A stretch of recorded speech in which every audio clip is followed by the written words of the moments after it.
Дорогі друзі, вітаємо вас на сьогоднішній зустрічі для фахівців і батьків. Вона буде про те, як дорослим і батькам вирішувати непорозуміння з підлітками. Сьогоднішня зустріч організовується Центром здоров'я і розвитку коло сім'ї у межах україно-швейцарського проекту «Психічне здоров'я для України». Реалізовується він за підтримки Швейцарії. Сьогоднішню нашу зустріч буде проводити наша давня колега зі штату Орегон, Сполучені Штати Америки, дитячий психіатр, професор Лінда Шмідт. Мене звати Тетяна Дитина, і я буду допомагати із перекладом на цій зустрічі. Бажаємо вам плідної роботи і приємного перегляду. Запрошую до слова професора Лінду Шмідт. I have an honor to welcome you. Okay, thank you. And hello, everyone. Thanks for joining me today. I am going to share my screen. Доброго дня. Дуже приємно знову вас усіх вітати. Почну з того, що покажу вам свою презентацію. Okay, today, so last week, we spent a few hours talking about how parents can talk to teenagers so they listen and listen so teens can talk to their parents. Якщо пам'ятаєте, минулого тижня ми кілька годин з вами говорили про те, як правильно розмовляти зі своїми підлітками, щоб вони вас слухали, а також як правильно слухати підлітків, щоб вони почали щось розповідати батькам. Today, we're going to focus on how to end the parent-teen control battle. Сьогодні поговоримо про таку тему, як завершити боротьбу, битву між батьками і підлітками.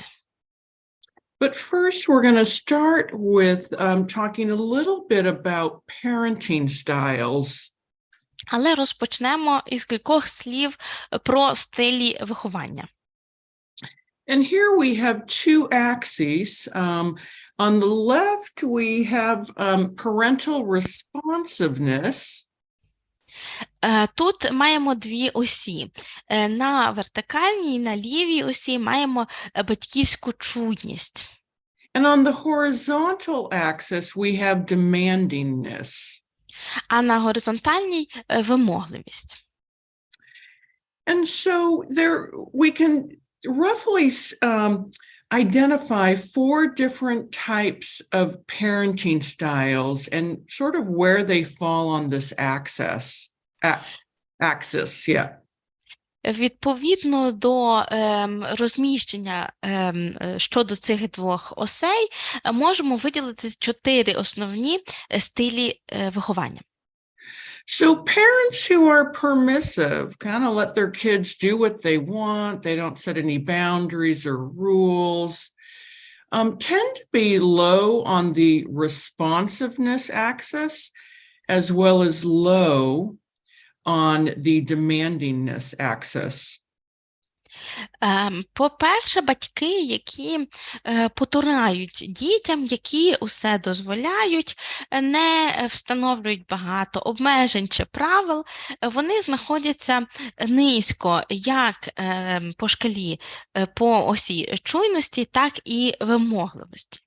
I'm sorry, I misspoke. I meant to say they're high on the responsiveness scale. So high on responsiveness, low on demandingness is the permissive parent. Вибачте, батьки, які потурають, вони радше будуть мати високий рівень чуйності, тобто по шкалі чуйність вони будуть високо і низько по вимогливості. It's the uninvolved or neglectful parent who's low on both, low on responsiveness, low on demands. І навпаки, батьки, які не дуже вимогливі, батьки, які не дуже залучені у життя дітей, вони отримають як низький рівень як по шкалі чуйності, так і вимогливості. Basically, the message that these uninvolved parents give their children is, you know, you're on your own. You're in charge, but you're also on your own. Основний меседж, який іде від таких байдужих батьків їхнім дітям, це давай собі раду сам. Тобто сам собі відповідаєш за себе, але і живи собі так, як хочеш. And then the third type is the authoritarian parent. Третій тип – авторитарні батьки. These parents are low on the responsiveness and warmth axis, but they are very demanding. Такі батьки дуже стоять низько на шкалі, на осі чуйності чи теплоти, але при тому дуже вимогливі. They exert a lot of control over their children, and their response is often, because I said so, because I'm the parent, because I'm the boss. Дуже часто це ті батьки, які дуже багато мають контролю над своїми дітьми, і у відповідь на якісь прохання їхня відповідь зазвичай буде «бо я так сказала», тому що я мама чи батько, тому що я доросла. Now, the authoritative parent is high on warmth, high on responsiveness, but they also have expectations for their children. Якщо ж говорити про авторитетних батьків, то вони, знову ж таки, доволі високо будуть розміщуватися по осі чуйності і теплоти, але одночасно мають і великі очікування від дітей. Authoritative parents express a lot of warmth, and they're very responsive to their child or teen's needs, but again, they have rules and expectations. Авторитетні батьки доволі тепло відгукуються на потреби своїх дітей, мають високу чуйність, але при тому всьому і досить високі стандарти і очікування. This is the permissive parent. The kids kind of run wild. На першій картинці маємо таких батьків, які потурають, і діти собі роблять все, що хочуть. This is the uninvolved parent who's more interested in their own activities and expresses little interest in their children. Ось байдужі батьки, які більше зацікавлені власними заняттями, а мало цікавляться, чим займаються діти. The authoritarian parent is very controlling and demanding. Авторитарні батьки, які контролюють багато, вимагають. And again, the authoritative parent is responsive, but also has expectations. Авторитетні батьки, які відгукуються на потреби своїх дітей, але при тому мають високі очікування. And why is this important when we're thinking about how to end the parent-teen control battle? Чому це важливо в контексті, коли ми говоримо про припинення боротьби між батьками і підлітками? Because children who have permissive parents or authoritarian parents or uninvolved parents can develop and have significant problems as they mature. Просто тому, що діти, у яких батьки їм потурають, чи є авторитарними, чи навпаки байдужими і дозволяють усе, потім переживають певні проблеми впродовж дорослішання. Children with authoritative parents certainly can have problems as they mature, but they've got their parents' responsiveness and guidance to support them, as well as parental expectations and boundaries. Діти, в яких батьки є авторитетними, також можуть переживати певні проблеми у процесі дорослішання. Але при тому батьки їхні завжди готові надати їм підтримку, якусь пораду чи скерування, і при тому встановлюють чіткі рамки й очікування. Okay, so this parent-teen control battle, I think another name for it is, I call it the beast. Оця боротьба між батьками і підлітками також можна назвати і іншим словом. Мені подобається слово «звір». And so this control battle between the parent and adolescent can be used to describe the interaction between them, where there's a constant attempt for each of them to get what they want. Іншими словами, цю боротьбу за контроль можна описати як спроби постійно у спілкуванні однієї або другої сторони отримати те, що вони хочуть. The parent is trying to get the teen to comply with the house rules, do chores, do their homework, stop fighting with siblings. Батьки намагаються забезпечити, щоб підлітки відповідали і дотримувалися правилам, які в хаті, виконували домашні завдання, обов'язки по дому, не билися зі своїми братами і сестрами. And the teenager just wants to have fun and enjoy themselves and doesn't really understand why their parents complain about their behavior so much. Підлітки ж хочуть веселитися, розважатися, нічого не робити і не дуже розуміють, чому батьки так скаржаться на їхню поведінку. Now, there's always power struggles in a parent and child relationship at times. That's pretty normal. Взагалі, в нормальних стосунках завжди є певна боротьба за владу у стосунках між батьками і дітьми. But the control battle is a self-perpetuating and chronic way of interacting with one another that's really negative and detrimental to the health of the relationship. Але оця боротьба чи навіть битва за контроль, вона є настільки шкідливою, вона, можна сказати, живить саму себе і підриває стосунки двох сторін. We can think of the control battle as this cynical, diabolical beast. Цю боротьбу за контроль можна собі уявити як такого собі цинічного, диявольського звіра. Who loves to distort reality and create havoc and turn the simple into the complex. Той звір любить викривляти дійсність, влаштовувати різний хаос, перетворювати просте у складне. The beast lives off of parents' fears and concerns and their negativity, their doubts. Живиться цей звір страхами і переживаннями батьків, їхніми сумнівами і їхнім занепокоєнням. The beast feeds off of parents' frustration and anger. Також він дуже любить живитися батьківським незадоволенням, гнівом.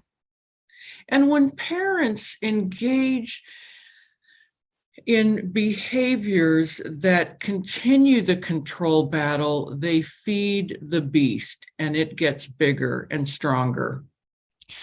І як тільки батьки ув'язуються у цю битву за контроль, звір отримує нову поживу і стає сильнішим. But when parents operate outside of this control battle paradigm, they start to starve the beast. І як тільки батьки зможуть у своїй поведінці вийти за межі цієї парадигми боротьби за контроль, битви за контроль, звіру стає нічого їсти. And the beast starts to lose power and becomes less common way of interacting. Відповідно, звір втрачає силу і вже дедалі менше з'являється у спілкуванні. So let's talk about some of the things that feed the beast. Поговоримо тоді, що ж це за такі речі, які живлять, годують звіра. Okay, one of the first things that feeds the beast is reactivity. І одна із таких речей це є реактивність. So reactivity is when we respond to another person without thinking about what we're saying, with a reaction that is more instinctual or impulsive than thought through. Реактивність – це тоді, коли ми реагуємо на дії чи слова якоїсь іншої людини, не подумавши перед тим, що саме ми маємо сказати, а більше покладаючись на якісь свої інстинкти чи імпульси. Being reactive is instinctual. Тому що реактивність, вона і є інстинктивна. We can't always think of a well-reasoned response to all of the multiple things that are going on around us. Бо не завжди можливо придумати і надати обґрунтовану відповідь на всі ті речі, які відбуваються навколо нас. And sometimes our reactive instinctual responses are perfectly appropriate to the situation. Іноді наші такі реактивні, імпульсивні, інстинктивні дії цілком пасують до конкретної ситуації. For example, grabbing the arm of a child who's about to step into the path of an oncoming car is life-saving. Наприклад, схопити за руку дитину, яка ось-ось вибіжить на дорогу перед машиною, це добре, це рятує життя.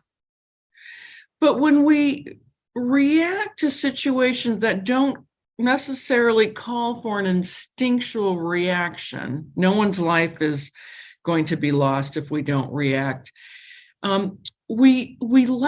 We're letting the situation control us rather than the opposite. Однак, коли ми реагуємо інстинктивно на якусь таку ситуацію, яка не є обов'язково небезпечною, тобто, якщо ми не прореагуємо, то життя не постраждає, то в такому випадку ми дозволяємо ситуації контролювати нас, замість того, щоб було навпаки. When we react, we are giving away our control and allowing ourselves to be controlled by someone else's actions or words. Коли ми таким чином реагуємо, то, відповідно, втрачаємо контроль над тим, що ми робимо. І тепер нас контролюють дії чи слова когось іншого. And the opposite of reactivity is thoughtful communication or thoughtful action. Протилежністю реактивності буде обдумане спілкування і обдумані дії. Stress, frustration, anger, lack of sleep are a few things that can contribute to reactivity. Такі речі, як стрес, незадоволеність, гнів або недосипання – це одні із кількох факторів, які допомагають, живлять реактивність. Two other factors that contribute to reactivity include temperament and personalization, and we're going to talk about those.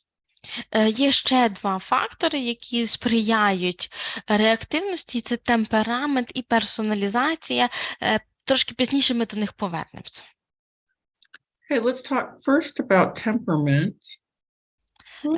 Але пропоную вже зараз про темперамент поговорити. My slide doesn't want to move forward, so bear with me while I figure this out. There we go. Okay. Невеличка затримка з перемиканням слайду. So there are experts have identified 4 basic temperament types. Експерти виділяють 4 основні типи темпераменту. Intensive aggressive kids tend to be out in front, they are competitive, they like the action. Інтенсивно-агресивні діти – це діти, які завжди попереду, їм подобається швидко діяти, вони постійно суперничають з усіма. They struggle with being patient and can be easily frustrated when faced with obstacles. Їм важко бути терплячими, і коли в них на шляху виникають якісь перешкоди, то вони дратуються. They can become really frustrated if they're not able to do something as well as they would like to do. Також вони переважно незадоволені, коли їм не вдається зробити щось настільки добре, як би хотілося. Another temperament type are the intense, sensitive sort. Інший тип темпераменту – це інтенсивно чутливий. These kids have really intense, big reactions to, minor discomforts or minor slights. В таких дітей є дуже інтенсивні, дуже такі значні реакції на якісь незначні речі, перешкоди. They can become very hurt or angered when things don't turn out the way they would like them to, or when they've been rejected or rebuffed by someone. Такі діти дуже швидко ображаються або починають злитися, коли їм не вдається щось зробити так, як би їм хотілося, або коли їм відмовляють чи відкидають. The reserved, clingy kids are just like the description. Діти, які є тихими і чіпкими, то вони, власне, цілком відповідають опису. They tend to be shy, slow to warm to other people. They're very sensitive to the environment and what's going on around them. Це діти, які переважно сором'язливі. Їм потрібен певний час, щоб призвичаїтися до середовища чи до нових дітей, до нових людей навколо них. Their feelings can get easily hurt, and when their feelings are hurt, they retreat into a corner.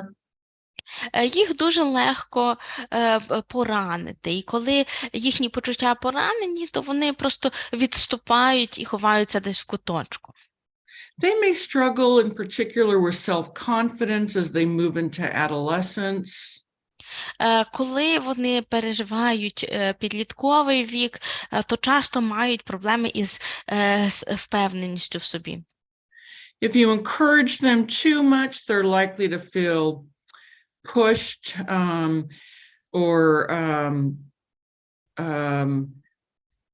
likely to feel pushed and then resist.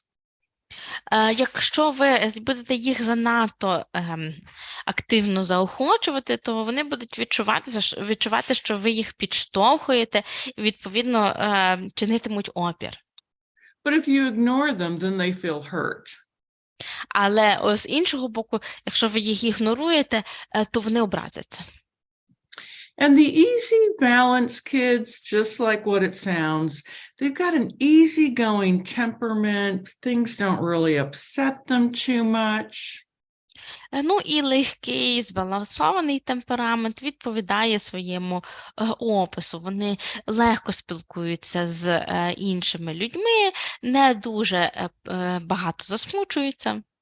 They're more emotionally resilient and they have an easier time in relationships.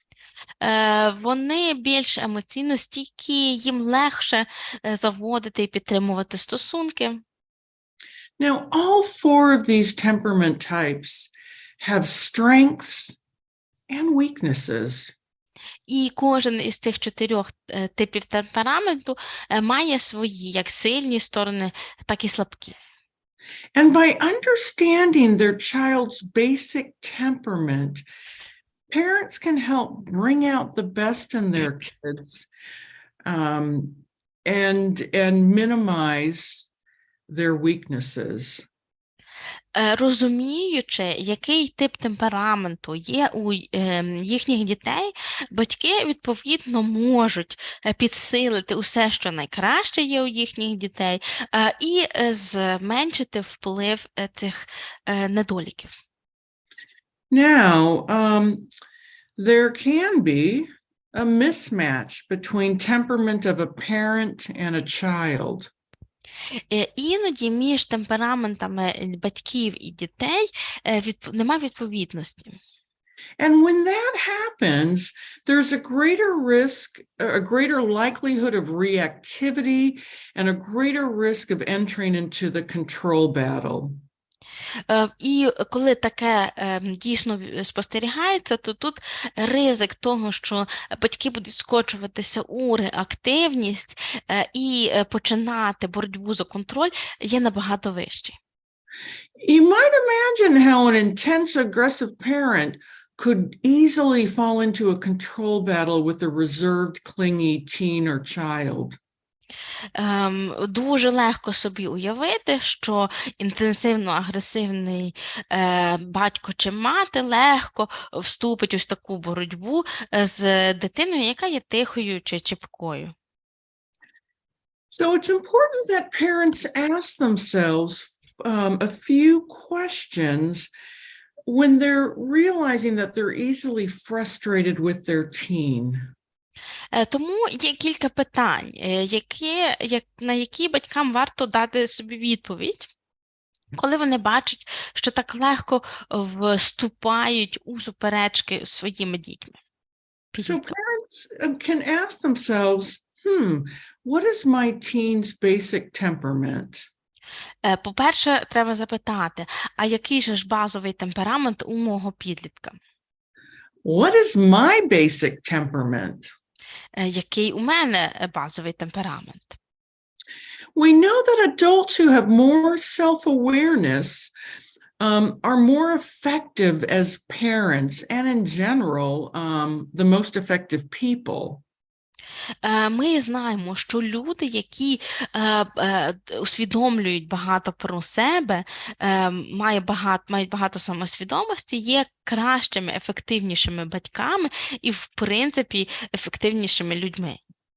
Those parents who have self-awareness are better able to modify their behavior, modify their weaknesses, and utilize their strengths to be more effective.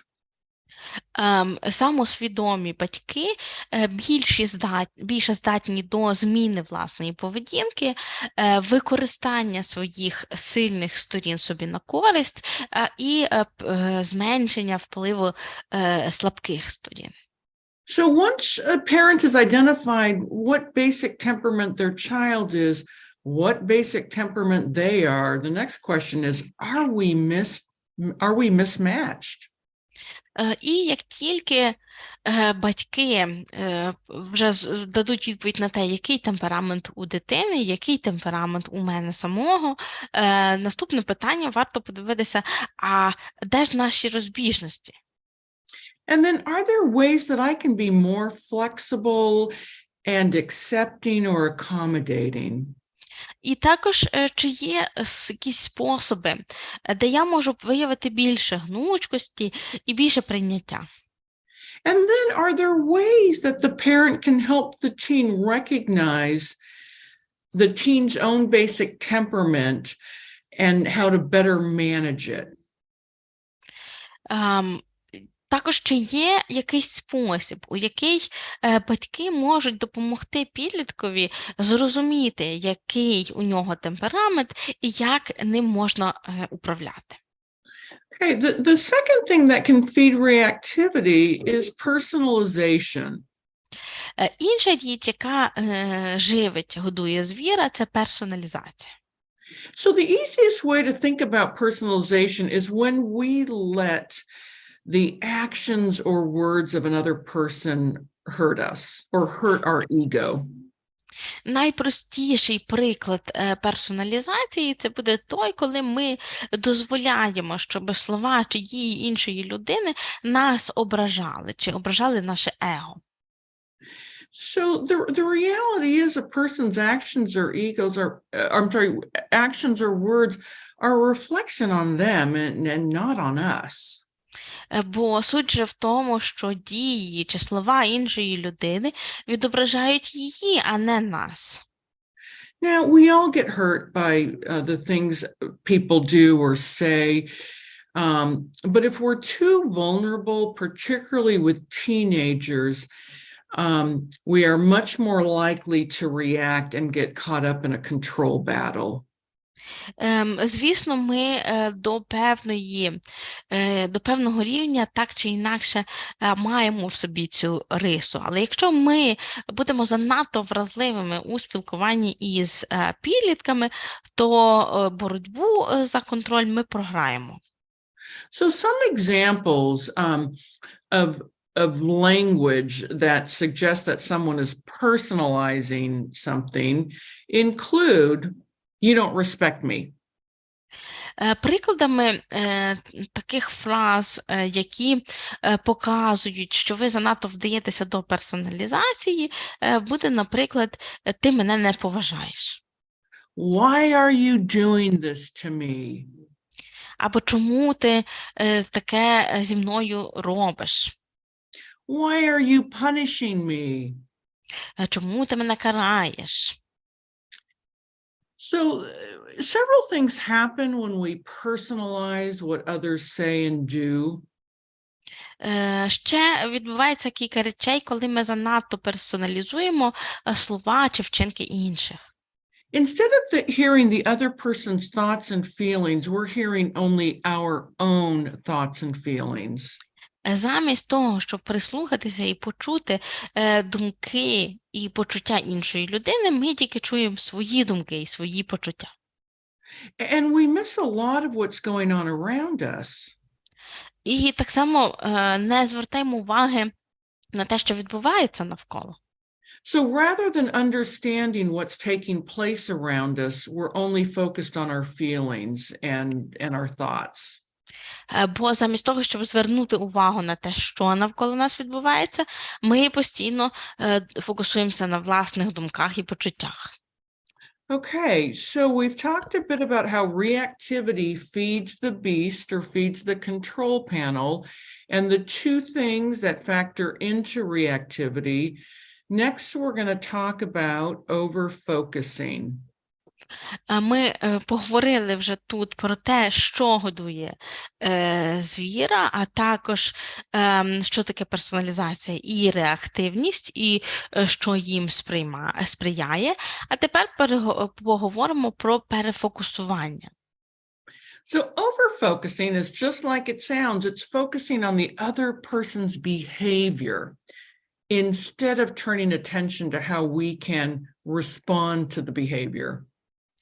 І перефокусування якраз і означає те, що ми занадто багато звертаємо увагу на поведінку іншої людини, замість того, щоб задуматись, як ми можемо відповісти на цю поведінку.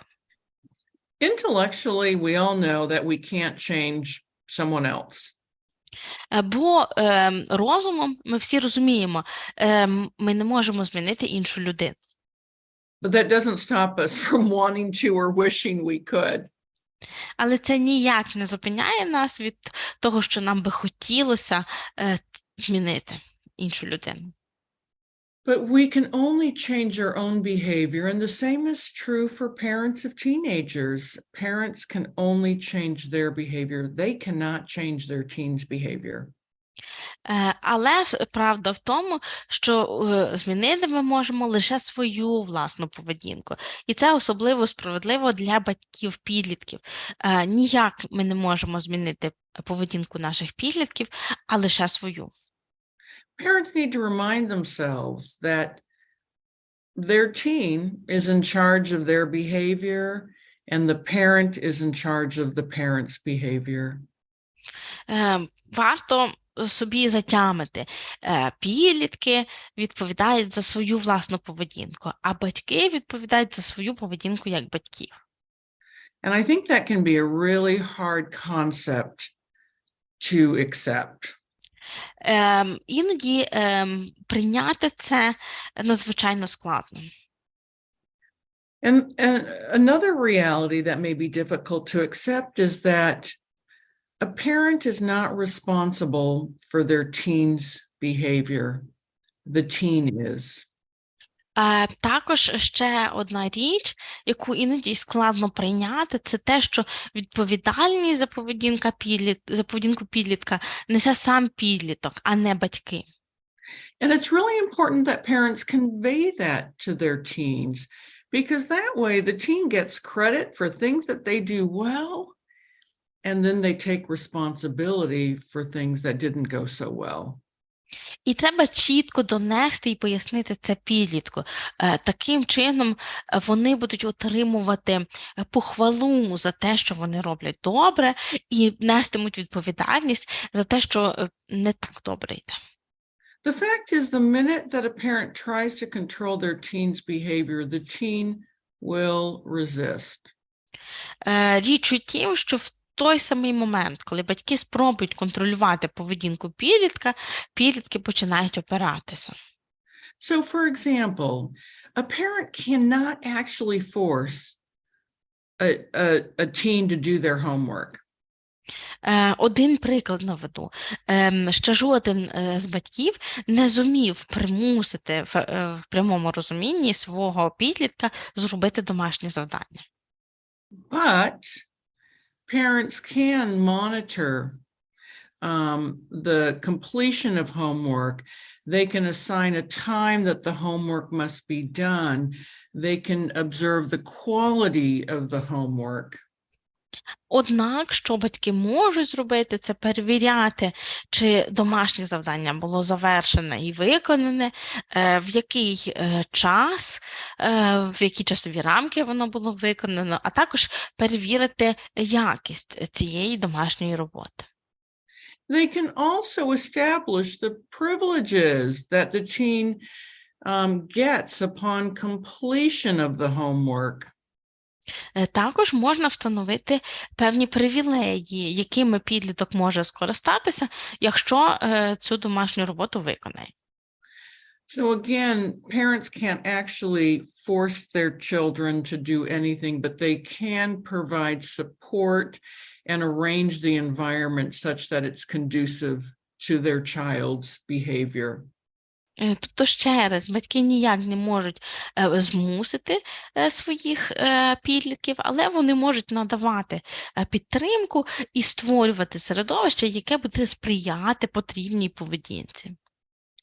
Okay, the next thing that feeds the beast is a negative emotional tone. Інша річ, яка годує цього звіра, це є негативний емоційний тон. When we hear a negative tone of someone who's talking to us, we immediately assume the worst. Ми, коли чуємо, що хтось звертається до нас у негативному тоні, то одразу ж припускаємо найгірше. We assume that the person is a threat to us. Ми припускаємо, що ця людина несе загрозу. And the instinctive response to a threat in the environment is to fight or flight or flee, run away. І відповіддю інстинктивною на таку загрозу у нашому середовищі є або битися у відповідь, або тікати. As parents, consider your own emotional response when your child speaks to you in a rude or disrespectful tone of voice. Батькам варто звернути увагу і проаналізувати свою емоційну реакцію, коли підлітки звертаються до них в такий дуже спосіб, який не викликає поваги. Now think of the reverse. What's your response when they speak to you in a calm, respectful, pleasant tone of voice? А тепер задумайтеся про інше. Якою буде реакція, коли підліток до вас звертається спокійно, з повагою, з приємним тоном у голосі? If a parent speaks to their teen with unbridled anger, the teen's response is more likely to be, "My parents are against me." Коли батьки звертаються до підлітка з неприхованим гнівом в голосі, тоді відповіддю цього підлітка буде «мої батьки проти мене». And if my parents are against me, I've got to defend myself. А якщо батьки є проти мене, то мені треба захищатися. Okay, I think that's all I will say on that. Next, we're going to talk about a healthy vision. Про це ми поговорили. Тепер пропоную поглянути на поняття, яке я називаю здорове бачення. This is the first step in moving out of the parent-teen control battle. Це перший крок на шляху виходу із боротьби за контроль між батьками і підлітками. So in order to move successfully through life, we must hold a vision of a successful outcome. Для того, щоб собі давати раду у житті, ми повинні тримати в голові бачення якогось успішного результату.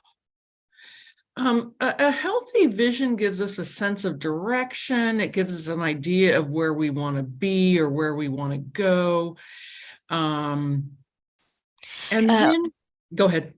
Здорове бачення задає певний напрямок, показує нам, де ми хочемо опинитися і куди треба йти. And when we have an idea in our head of where we want to go or where we want to be, it can help us take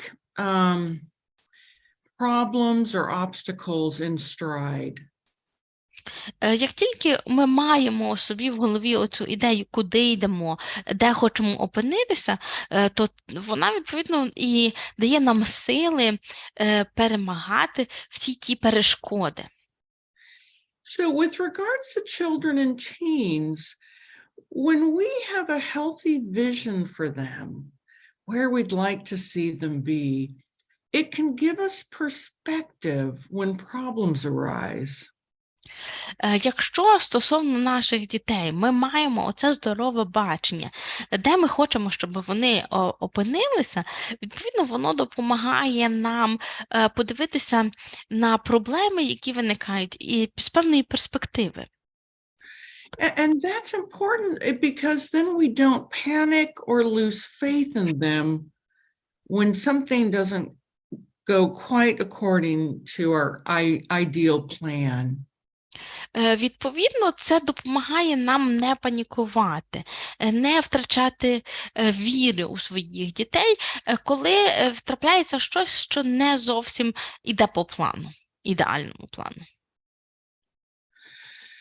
Okay, when problems with teens start to emerge and the teen's new adolescent behavior catches their parents off guard, parents can lose faith in that map or their vision. Часто, коли діти виростають у підлітків, і оця нова підліткова поведінка застає батьків зненацька, вони просто починають зневірюватися у цьому своєму першочерговому баченні, яке вони мають для своїх дітей. And if parents aren't careful, that can lead to panic and a loss of faith in their teen. І дуже часто тоді це може призвести до паніки для дорослих, а також втрати довіри до дітей. And so when this happens, it's easy for parents to become reactive, to over-focus on the teen's behavior, to use a negative tone, and a tone that represents their panic and fear.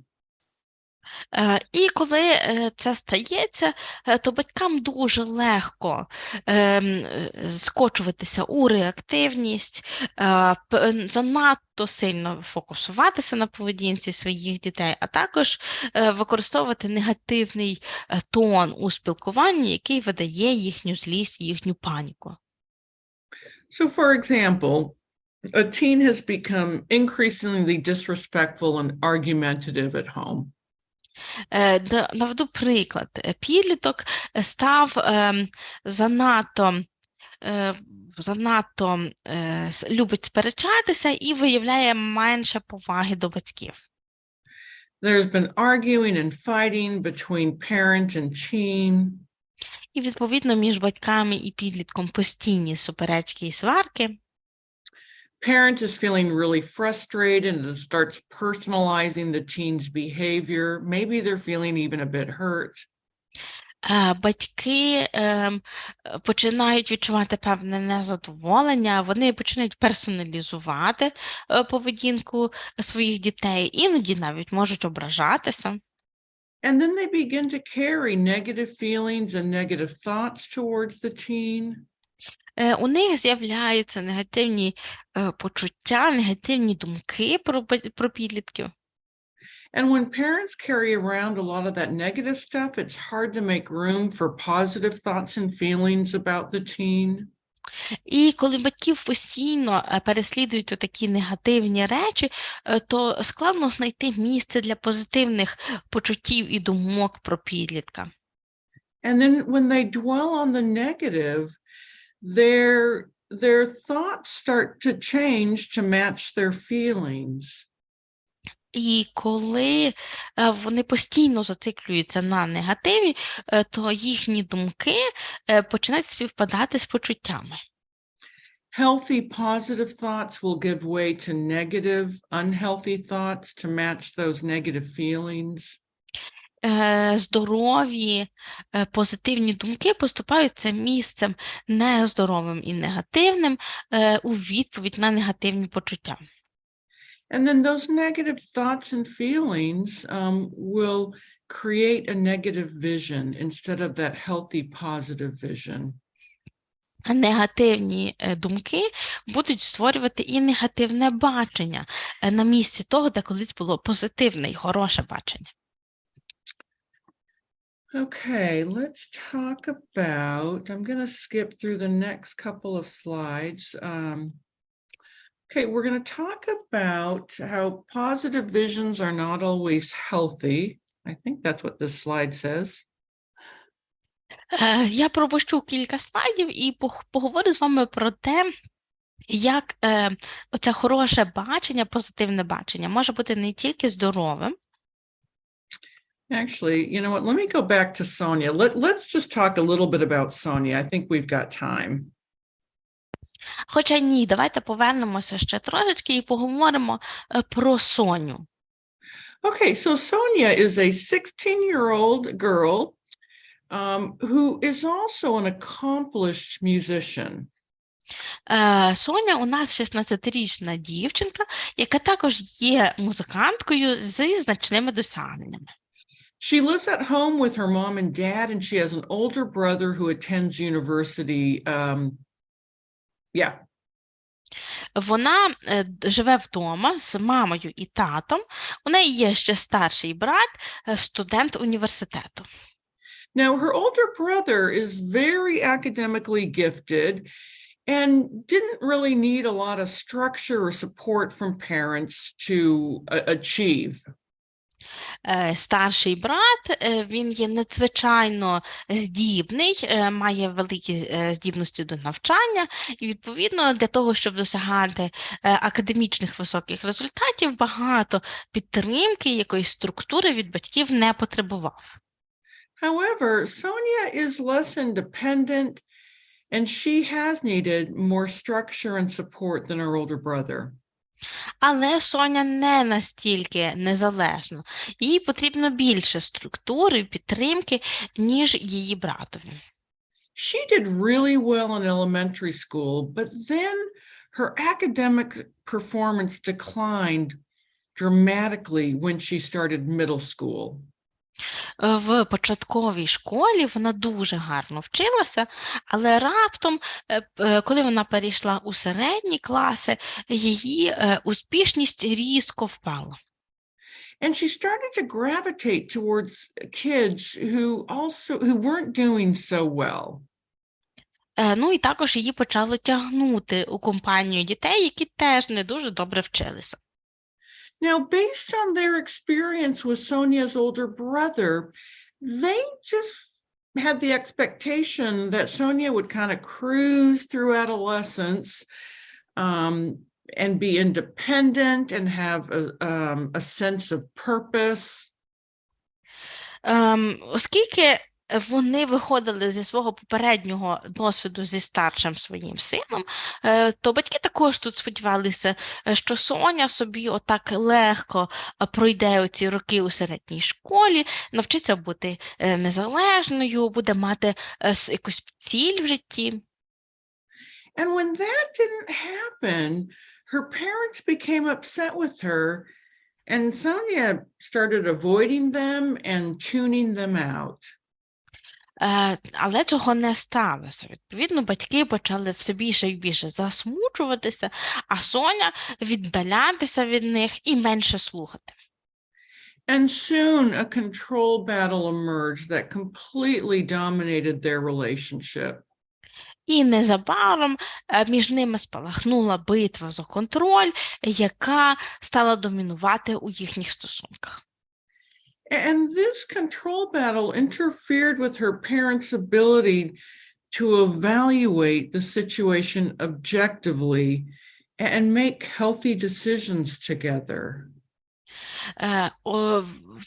Наявність цієї боротьби якраз і завадила батькам об'єктивно оцінити ситуацію і прийняти рішення, яке би було здорове і хороше для всіх. And as a result, Sonia did not receive the structure and support that she needed, and she was seriously underfunctioning.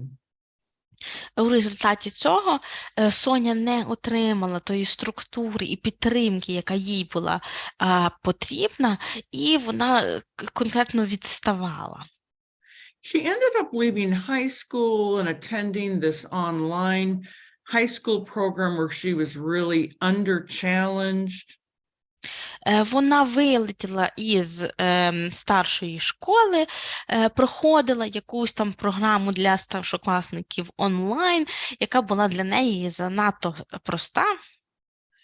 She often smoked marijuana and spent the majority of her time hanging out with friends. Часто курила марихуану, більшість часу кудись вешталася зі своїми друзями. And unfortunately, Sonia's parents began to see her as a failure on the road to disaster and couldn't see what strengths she had. І батьки, відповідно, на жаль, почали вважати, що Соня вже пропаща, що вона знаходиться на шляху до катастрофи і вже не могли розгледіти жодних сильних сторін, які в неї були. So while she was argumentative, she was also very engaging, very articulate, and had excellent verbal skills. Окрім того, що Соня дуже часто суперечила і сперечалася, вона, крім того, дуже добре вміла висловлюватися і взагалі мала хороший словниковий запас. She was quite insightful about people and seemed to have this keen awareness of human nature. Вона досить добре розпізнавала людей і дуже так вміла розуміти природу, суть людини. But her parents didn't notice these strengths because they were so focused on her behaviors. Але оскільки батьки настільки були сфокусовані на її поведінці, то цих її сильних сторін просто не помітили. When interviewed, her mother said, Sonia's lazy and unmotivated. Коли з мамою говорили, то вона розповідала про Соню як про ледащо і дитину, яку нічого не цікавить. If I try to push her, we just get into fights, so I've just given up. Мама каже, як кожного разу, коли я намагаюся її підштовхнути, вона відбивається, то я вже й перестала це робити. She expects me to pay for everything, and if I refuse, she then badgers me. Вона чекає, що я за все буду платити, а коли я відмовляюся, то вона просто від мене не відстає. Sonia's parents did acknowledge some responsibility for the problem. Батьки Соні таки взяли на себе якусь частину відповідальності за проблему. They said, we didn't ask enough of her before, and now it's too late. Вони визнали, що раніше не дуже вимогливо до неї ставилися, а зараз уже запізно. So even though they sort of acknowledged their part in the creation of this problem, they still maintained a really negative view of her. Ну і хоча вони і якусь частину своєї вини в цьому визнали, вони переважно все звинувачували в цьому її. They saw her as spoiled, unmotivated and undisciplined, and they felt she was a lost cause. Вони думали про неї як про зіпсуту, недисципліновану, невмотивовану людину, на яку вони махнули рукою. And Sonia herself had an equally negative view of things as well. Але і сама Соня мала доволі негативне бачення на речі. She felt that her parents had absolutely no clue about who she was as a person, had no idea what she was good at, and only focused on her weaknesses. Вона говорила, що батьки її поняття не мають, яка вона насправді людина. Вони не цікавляться нічим добрим, що в ній є, а зосереджуються тільки на негативі. She didn't feel close to either parent, and although she wanted some closeness, she feared it because she didn't think it was possible. Вона не була близькою ані з батьком, ані з мамою, і хоча їй хотілося якоїсь близькості, вона її все одно боялася, бо вважала, що це неможливо. Okay, so going back to unhealthy positive vision. So some parents are inclined to be overly optimistic, and they may overlook serious problems. Повернімося тоді до здорового бачення. Деякі батьки бувають занадто оптимістичні і просто пропускають імовірні проблеми. So if Sonia's parents had taken this approach, you might have heard them say things like, oh, Sonia's just going through a rebellious period. То, можливо, ви зауважили такий підхід у батьків Соні. Вони казали, то в неї просто такий бунтівний період. Of course she doesn't want to listen to her parents. And, you know, high school isn't for everyone. Ну так, звісно ж, вона не хоче слухати батьків, та й старша школа не для всіх. So she just wants to hang out with her friends. That's normal. Вона просто хоче тусуватися з друзями, ну це ж нормально. And aren't all teenagers smoking marijuana these days? After all, it's not like she's getting arrested or anything. Хіба зараз не всі підлітки курять марихуану? Ну її ж не арештовують, це головне. So this denial, pretending that everything is fine, would not have helped Sonia and would not have given her the structure and support she needed. Ось таке заперечення і закривання очей на речі ніяк не допомагає Соні і не може надати їй ту підтримку і структуру, яка їй потрібна. If the positive vision is too rigid, that can be equally problematic. Якщо це позитивне бачення занадто заржавіле, не гнучке, то це також може бути проблемою. If a parent has a fixed view about their child, they may push them beyond what is realistic or healthy. Якщо у батьків є дуже таке непорушне бачення щодо того, ким має стати дитина, то вони можуть підштовхувати цю дитину до чогось нереалістичного або навіть нездорового. So creating a healthy vision for their children, parents need two things. Щоб створити для своїх дітей здорове бачення, батькам потрібні дві речі. They need to have faith that their children will grow up to be excellent adults. Вони мусять вірити у те, що діти виростуть чудесними дорослими. And the second thing is that they need to see the process of growing up as a rich, enjoyable enjoyable journey full of valuable lessons and experiences. Друге, це вони повинні розглядати процес дорослішання як такий багату і радісну подорож, сповнену цінних уроків. What does that say? Relation? Oh, and that one? Support and recognition?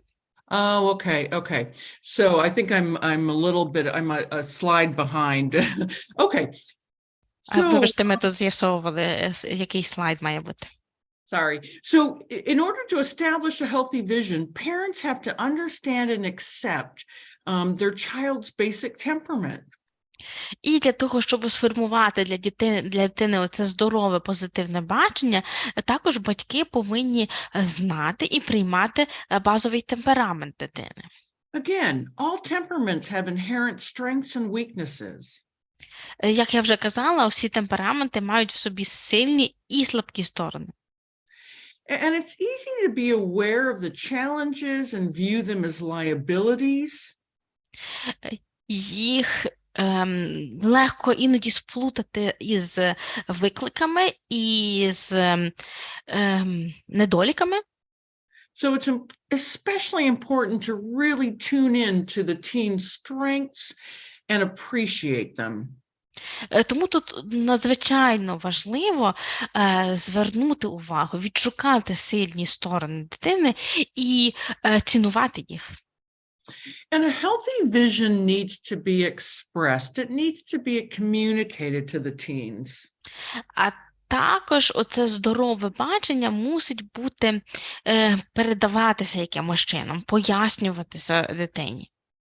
By communicating what you enjoy and appreciate about your teenager, it reinforces that healthy vision and allows your teen to see themselves through confident eyes. Якщо ви постійно говорите своїй дитині про те, що вам в ній подобається, за що ви вдячні, наприклад, то це підтверджує її на шляху до цього здорового бачення, яке ви про неї маєте, але також і вселяє у неї впевненість.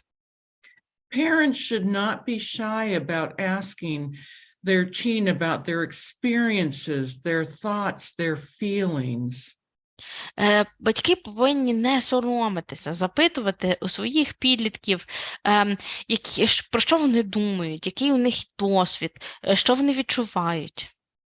Because when they do, I think they'll be really surprised and impressed with the responses they get.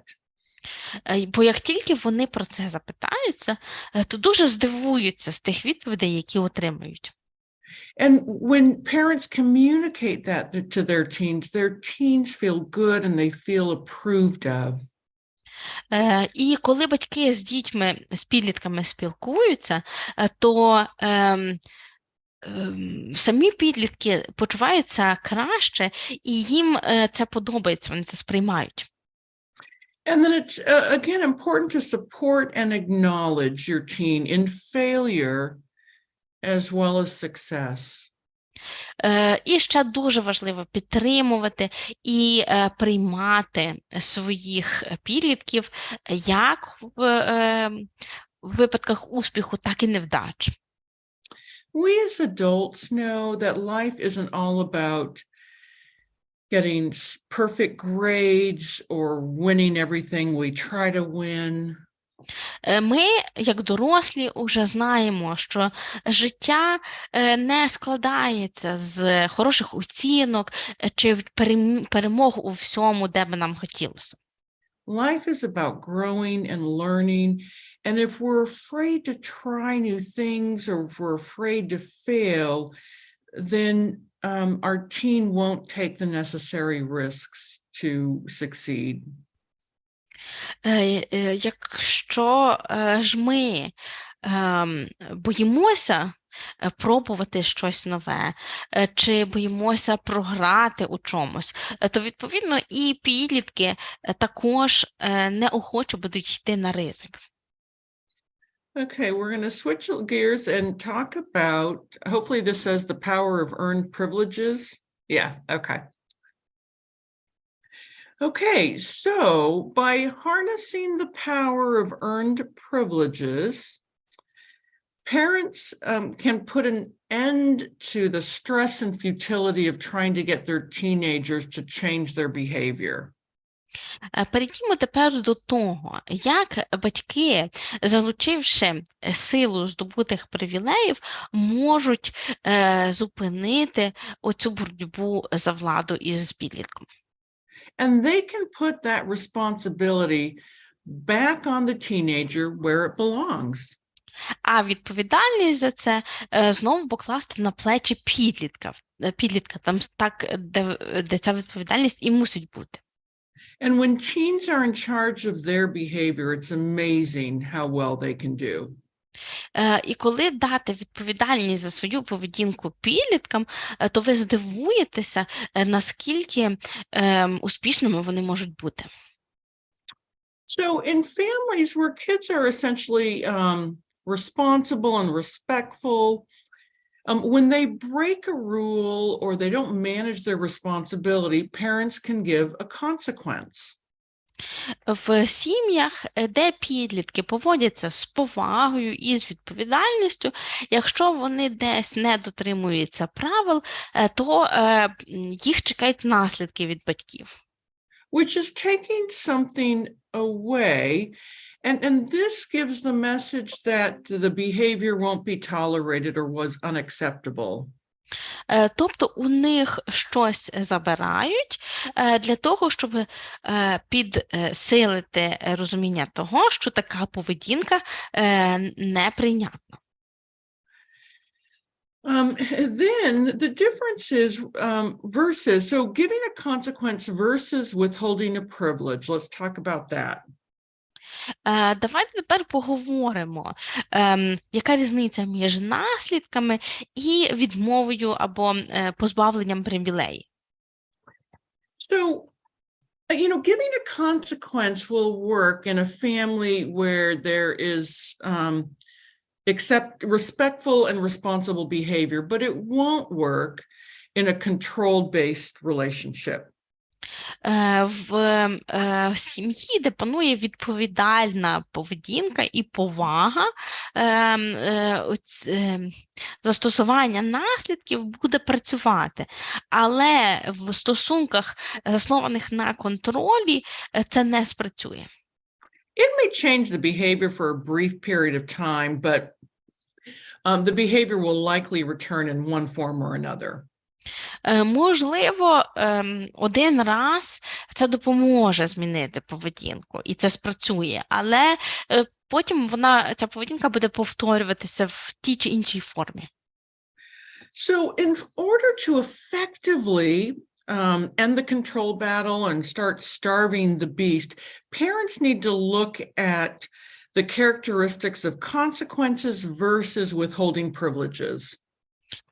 Відповідно, для того, щоб припинити цю боротьбу за контроль, для того, щоб не годувати більше звіра, батькам треба зважити, яка різниця між застосуванням наслідків і забиранням привілеїв. And they need to shift explicitly to the idea of earned privileges. І перейти свідомо до ідеї здобутих привілеїв. So there is a subtle but really important difference between consequences and earned privileges. Тому тут є така не одразу помітна, але дуже важлива відмінність між наслідками і здобутими привілеями. So the teen that's involved in a control battle will view consequences as something that the parent is doing to them.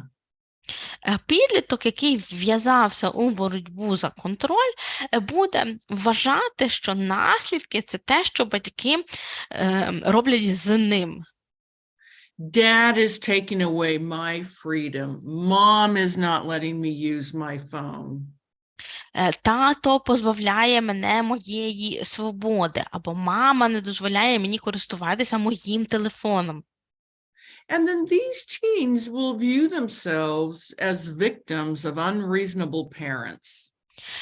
Себе ж такі підлітки будуть вважати жертвами несправедливих батьків. They don't get the message that they themselves need to take responsibility for their behavior. Але це ніяк не вчить їх, що саме вони повинні нести відповідальність за свою поведінку. Instead, the consequence will only further drive the control battle or further feed the beast.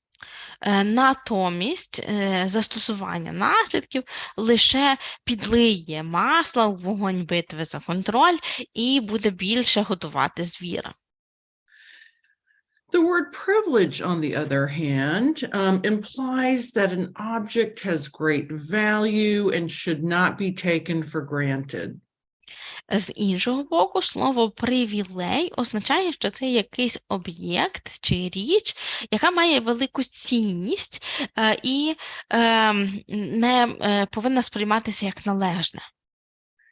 Privileges come along with accomplishments. They are earned, they're not entitlements. Привілеї переважно завойовуються, вони не даються самі по собі. And losing or gaining a privilege is now the responsibility of the teen. І тепер у відповідальності самого підлітка лежить здобувати ці привілеї або втрачати їх. So examples of privileges include computers and internet access, except when it's needed for schoolwork. Прикладами таких привілеїв може бути, наприклад, доступ до комп'ютера і інтернету, окрім тих випадків, коли вони потрібні для навчання. Access to electronics like video games, use of a cell phone. Доступ до електронних пристроїв, відеоігор, телефонам. Permission to go out, permission to socialize with friends. Дозвіл на те, щоб спілкуватися з друзями. Privileges empower teens. When teens earn privileges, they are more likely to appreciate and safeguard those privileges. Привілеї надають впевненості і сили підліткам. Коли вони здобувають ці привілеї, то вони більш відповідально до них ставляться і хочуть їх зберегти. In general, I discourage parents from withdrawing organized activities such as sports or theater or music lessons. Загалом я також хочу застерегти батьків від позбавляння дітей якихось організованих видів діяльності, наприклад, спортивних секцій, чи театральних студій, чи музичних занять. Also, things like reading or drawing or playing a musical instrument are also productive, and in general, I discourage parents from withdrawing those. Крім того, такі види діяльності, як читання, малювання чи спів, вони також є продуктивними, гра на якомусь інструменті, і батькам не варто їх відбирати. So next, oh, I don't have that slide, but we'll keep, what does that say? The road to independence. Okay, what happened to that? Okay, well, that's okay, I'll keep going. And then, does this say when to grant or withdraw a privilege? Great, okay. Коли надавати або відкликати привілеї. Okay, so a basic formula that teens should know, whether explicitly or implicitly, is responsibility plus accountability equals trust.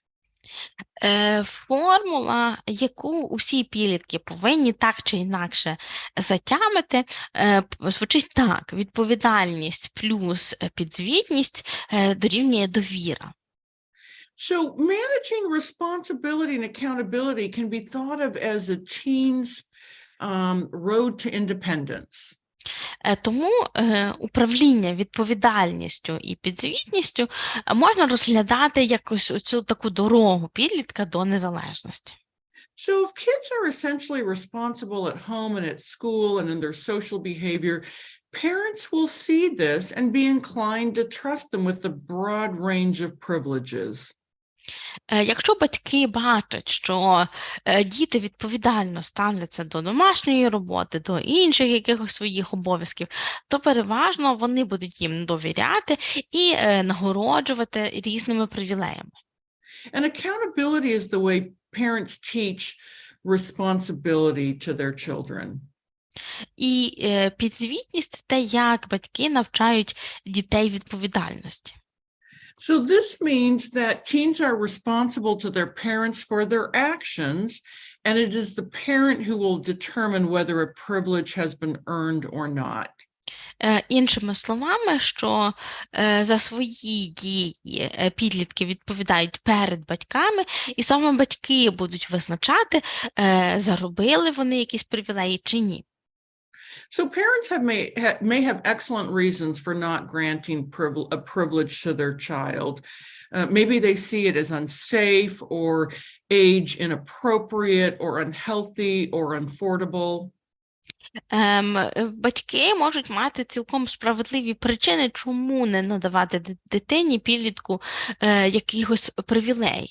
Можливо, це є небезпечним, чи не відповідним її вікові, чи просто недоступним в грошовому вимірі. Or maybe if parents feel like their child hasn't yet earned the privilege for whatever reason. Або просто з якоїсь причини батьки вважають, що дитина ще не заробила таку привілею. Parents need to trust their judgment on this. І тут батькам треба довіряти своїм відчуттям. And it's important to remember that earning a privilege in the past does not guarantee it for the future. Також варто пам'ятати, що привілея, завойована у минулому, не гарантує, що вона залишиться у майбутньому.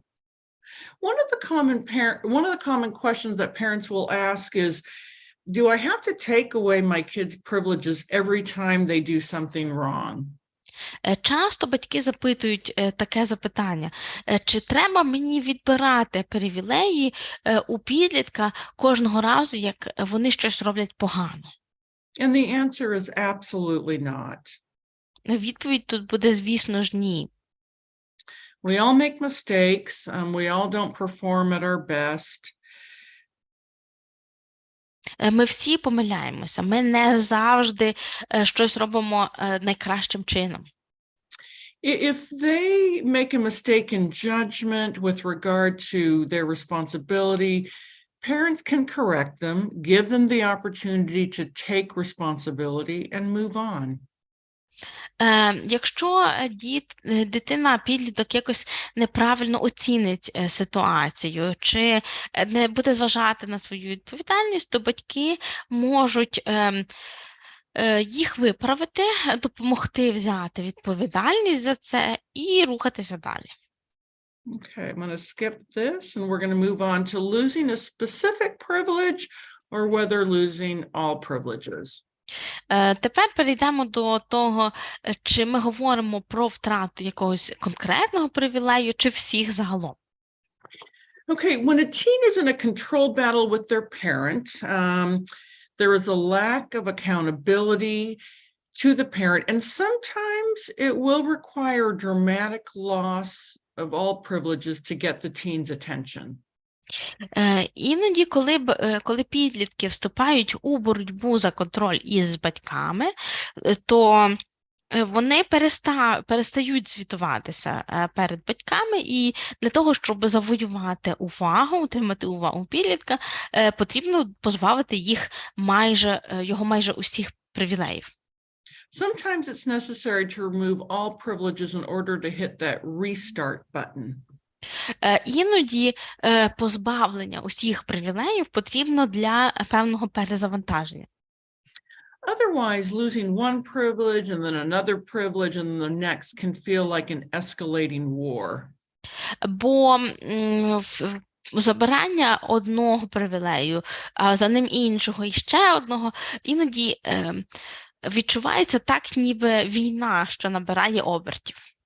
And this would be appropriate if there's a major breach in the areas of responsibility and accountability.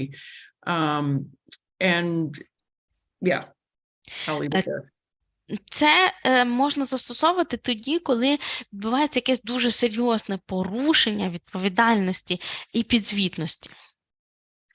If, however, a teen is, doing relatively well, but isn't managing a particular responsibility that goes along with the particular privilege, then maybe just losing a specific privilege is appropriate.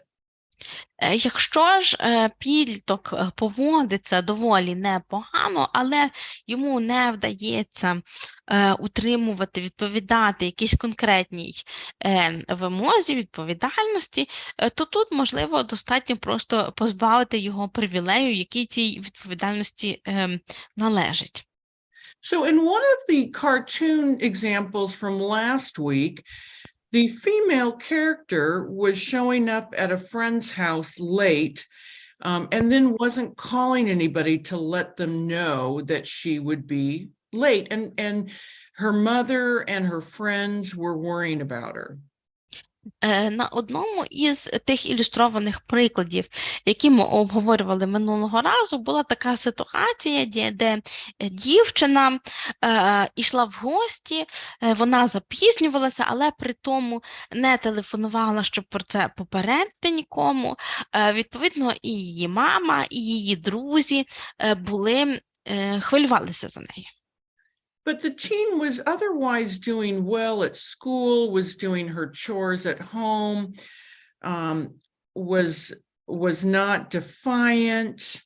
Then in that case, losing the privilege of going to a friend's house is appropriate. Але та дівчинка ніяк в інших сферах ніяк надавала собі раду, вона добре вчилася, вона слухалася і виявляла повагу вдома. Відповідно, відбирання одної привілеї, можливості ходити в гості, було достатньо. But if she were also not doing schoolwork, sneaking out at night, lying to her parents and being disrespectful, then perhaps loss of all privileges would be most appropriate. Але, припустимо, якби додатково до цього вона також не вчилася, тікала по ночах з дому, брехала батькам, то в цьому випадку позбавлення усіх привілеїв було би дуже підходящим. Okay, then what to do or how to reinstate a lost privilege? Що ж тоді робити для того, щоб повернути попередній привілей? What's beautiful about privileges is that you shift the responsibility for earning back privileges to the teen. І тут, що доброго з цими привілеями, це те, що відповідальність за повернення собі того привілею можна перекласти на підлітка. And to earn that privilege, the teen has to modify or change their behavior. І щоб знову здобути цей привілей, підліткові доведеться змінити свою поведінку. So when the teen girl asks her parents, when can I get my cell phone back? Коли дівчинка-підліток запитує маму, коли ти повернеш мені, наприклад, телефон, Parents can respond with, I don't know, sweetheart. You earned that phone by being responsible and having a good attitude. то батьки тут можуть відповісти: я не знаю, дорогенька, можеш знову собі завоювати цей телефон, якщо будеш відповідальною і гарно поводитимешся. You lost it for not being responsible and for having a lousy attitude. When you earn it again, you'll get it again. Ти втратила цей телефон через те, що була безвідповідальною і погано поводилася, і як тільки ти знову заслужиш його, то отримаєш його назад. I have no control over when you'll get that cell phone back. It's up to you. Я ніяк не контролюю те, коли ти собі повернеш цей телефон. Усе залежить від тебе. This is in stark contrast to taking something away. І тут, як бачимо, є дуже чіткий контраст між цим і коли просто забирати телефон. Or delivering a consequence. Або карати якимись наслідками. By having to earn a privilege or earn back a privilege, the teen is required to make real changes to their behavior. І, опинившись перед потребою завоювати собі, повернути собі назад якусь привілею, підліток повинен тепер шукати шляхів змінити поведінку. Okay, this all sounds great. So how do parents actually use these concepts in everyday life? На письмі це виглядає чудово, але як же ж в щоденному житті батьки можуть це застосовувати? How do they change from the usual way of doing things to this new way? Як можна зі свого звичного способу діяти перейти на новий? This may represent a real shift in a parenting approach, and parents may not know where to start. Тут іноді може бути ціла зміна у підході до виховання, і батьки часто не знають, з чого починати. Okay, so it first starts with the talk. Починається усе із розмови. So the talk gives parents the opportunity to push the restart button and initiate change. Фактично, ця розмова – це є можливість такого собі перезавантаження і можливість заявити про те, що потрібна зміна. But before moving forward to the talk, parents have to be armed and fully prepared. Але перед тим, як починати розмову, батькам треба бути повністю готовими і озброєними. They must have a clear understanding of the concepts and as well as the emotional readiness to make this change. Вони, з одного боку, повинні добре розуміти усі поняття, а з другого бути емоційно готовими, щоб прийняти зміни. Some teens will accept this change with little resistance, whereas others will really protest and try to cling to the status quo. Деякі підлітки приймуть такі зміни з невеликим опором, а інші будуть протестувати і триматимуться за статус-кво. An important thing for parents to keep in mind is that we're talking about changing relationship patterns within the family. Тут що батькам треба пам'ятати?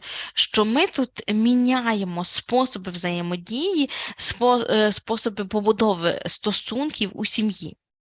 And change, even if it's good change, can be really scary.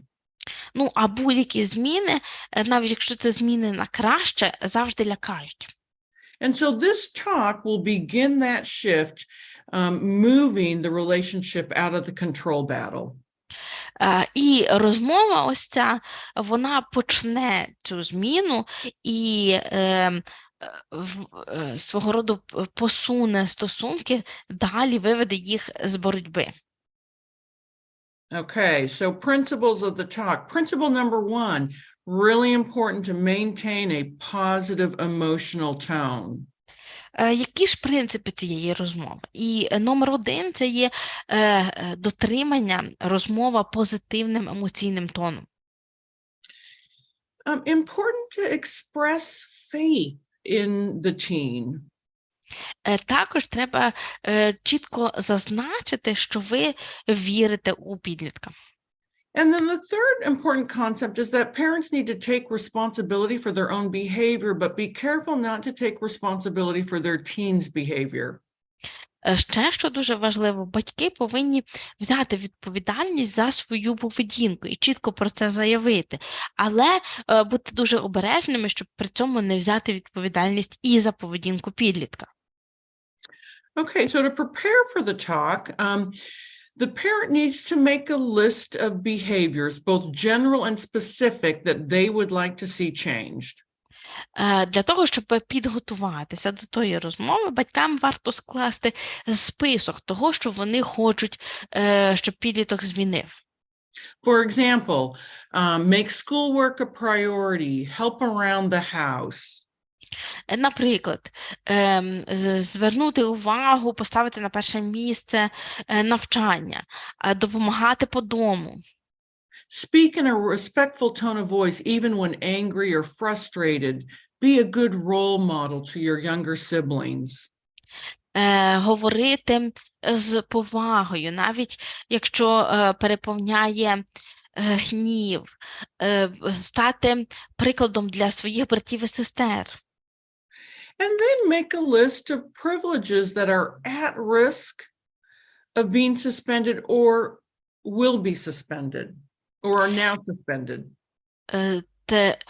Потім складіть список тих пільг, які перебувають у групі ризику, що їх призупинять, або які вже призупинені. So examples include cell phone, a trip with friends, dinner out, socializing. Такими прикладами може бути користування мобільним телефоном, подорож з друзями, якийсь вихід в люди разом з друзями.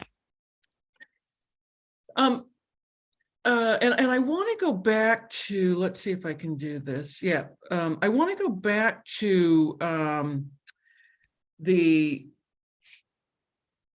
did I go too far? Making a list of behaviors. Yeah, general and specific. So when doing this, it's important to tell the youth what you want to see, not what you don't want to see. Тут я хочу повернутися до тієї підготовки до розмови, і коли ви робите перелік тих змін, які мусять відбутися у поведінці, важливо наголошувати на тому, що ви хочете, щоб підліток робив, а не що не робив. So, for example, I want you to turn in your homework on time. Наприклад, хочу, щоб ти здавав домашнє завдання завжди вчасно. Rather than, I want you to stop forgetting to turn your homework. А не, я хочу, щоб ти припинив забувати здавати домашнє завдання. Or, I want you to speak in a respectful tone when you're angry or frustrated instead of. Або, наприклад, хочу, щоб ти постійно з повагою розмовляв у голосі, а не. I want you to stop swearing and yelling when you're angry. Припини матюкатися і кричатися, коли ти злишся. Again, you're being specific about the behavior that you want to see, healthy vision. Знову ж таки, пам'ятайте про здорове бачення і дуже чітко пропишіть поведінку, яку би вам хотілося спостерігати. Okay, the parent is now ready to have the meeting. It's important to set aside a specific time where the talk will happen. Тепер батьки готові до зустрічі, і треба визначитися із часом, коли відбудеться ця розмова. And it's important that the talk be held in a quiet space where there's no distraction. So cell phones are not just turned to silent, they are removed from the room. The TV is off. І тут також дуже важливо, що місце, де така зустріч має відбутися, повинно бути тихим, і там ніхто не повинен заважати.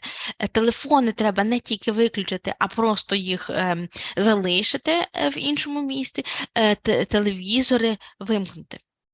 And then the first thing that the parent is going to address is to describe the problems that they're going to be talking about and to start with the relationship. На початку варто описати ті проблеми, які ви будете обговорювати, і починати варто з самих стосунків. So, for example, there's way too much fighting and negativity in our household.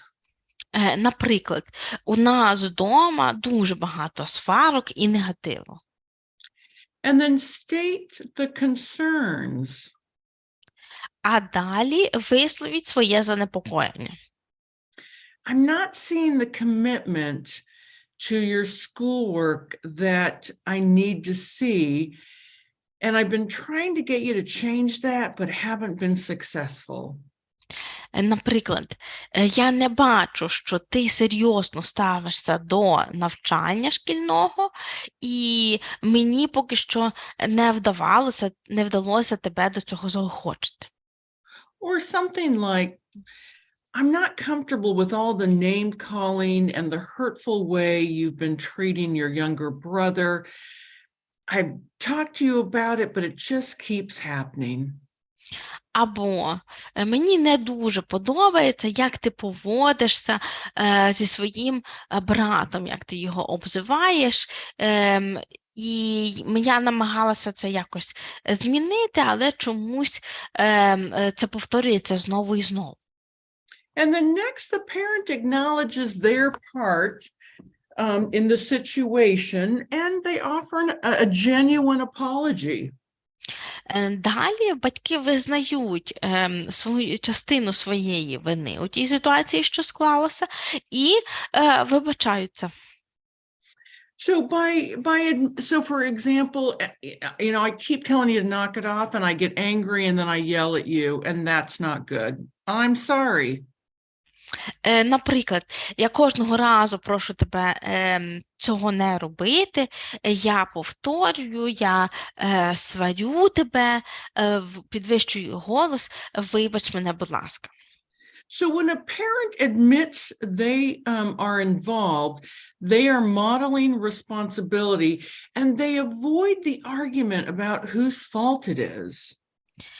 Тому, коли батьки вибачаються за свою частину, вони моделюють відповідальність і визнають свою провину. And in fact, it's important to stay away from the concept of fault entirely. Взагалі, варто саме поняття вини не зачіпати зовсім. And then there's acknowledgement that we've been involved and have been part of the problem, and we haven't acknowledged the teen's ability to make changes and to change their behavior. І далі, після того, як ми визнаємо, що ми були залучені і так чи інакше спричинилися до цієї ситуації, варто відзначити, що підліток здатен змінитися. And then next, the parent communicates, lists the teen's strengths and all the positive things they see in them. А далі батькам варто перелічити, чітко зазначити усі сильні сторони підлітка і те, що вони бачать. Important to give specific examples and express the admiration you as a parent have for the teen. І тут важливо перелічити всі різні приклади, а також висловити те захоплення, яке відчуваєте ви як батьки до підлітка. Now, I've come across a few parents that were unable to identify any of their teen's strengths or anything that they admired about them. That is a problem within the parent. В мене були на практиці кілька таких батьків, які не зуміли знайти нічого хорошого, ніяких сильних сторін чи чогось вартого захоплення у їхніх дітях. Це проблема самих дорослих. I find that really sad, and what it tells me is that there is so much anger and frustration built up that it's overshadowed any positive feelings that the parent has for their child. Цього це важко побороти. І мені здається, що тут оце незадоволення, гнів і негативні почуття, вони просто затьмарили батьків, які не можуть нічого хорошого в дитині розглядіти. It's really important that when a parent is communicating the strengths and the things that they admire to their teen, it needs to be genuine and heartfelt.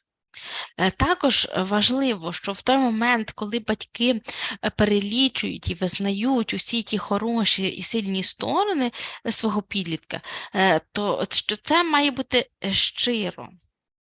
Because teens can sniff out when a parent is not being truthful or honest or genuine.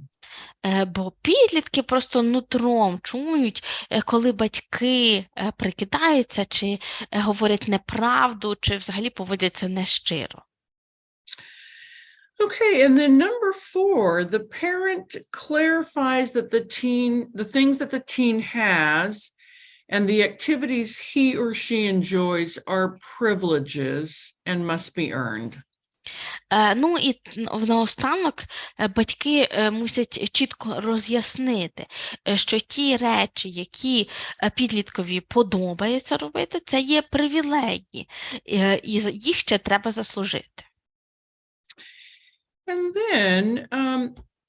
then the parent communicates that, privileges are no longer warranted, or maybe specific privileges are no longer warranted.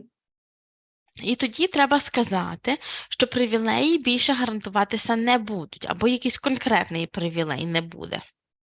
And why that is. Сказати, чому так? And then the parent adds to that they know that their teen is fully capable of earning those privileges back, and has the ability to do what is necessary to make those changes. А після того батьки заявляють, що вони впевнені в тому, що їхня дитина-підліток зможе собі заслужити знову ці привілеї, і що вони цілком здатні зробити все для цього потрібне. And that the choice to earn those privileges back rests solely on the teen. А вибір завойовувати знову ці привілеї чи ні, залежить від підлітка. And then the parent apologizes for giving privileges that weren't earned. А потім батьки вибачаються за те, що надали ті пільги, які не були зароблені.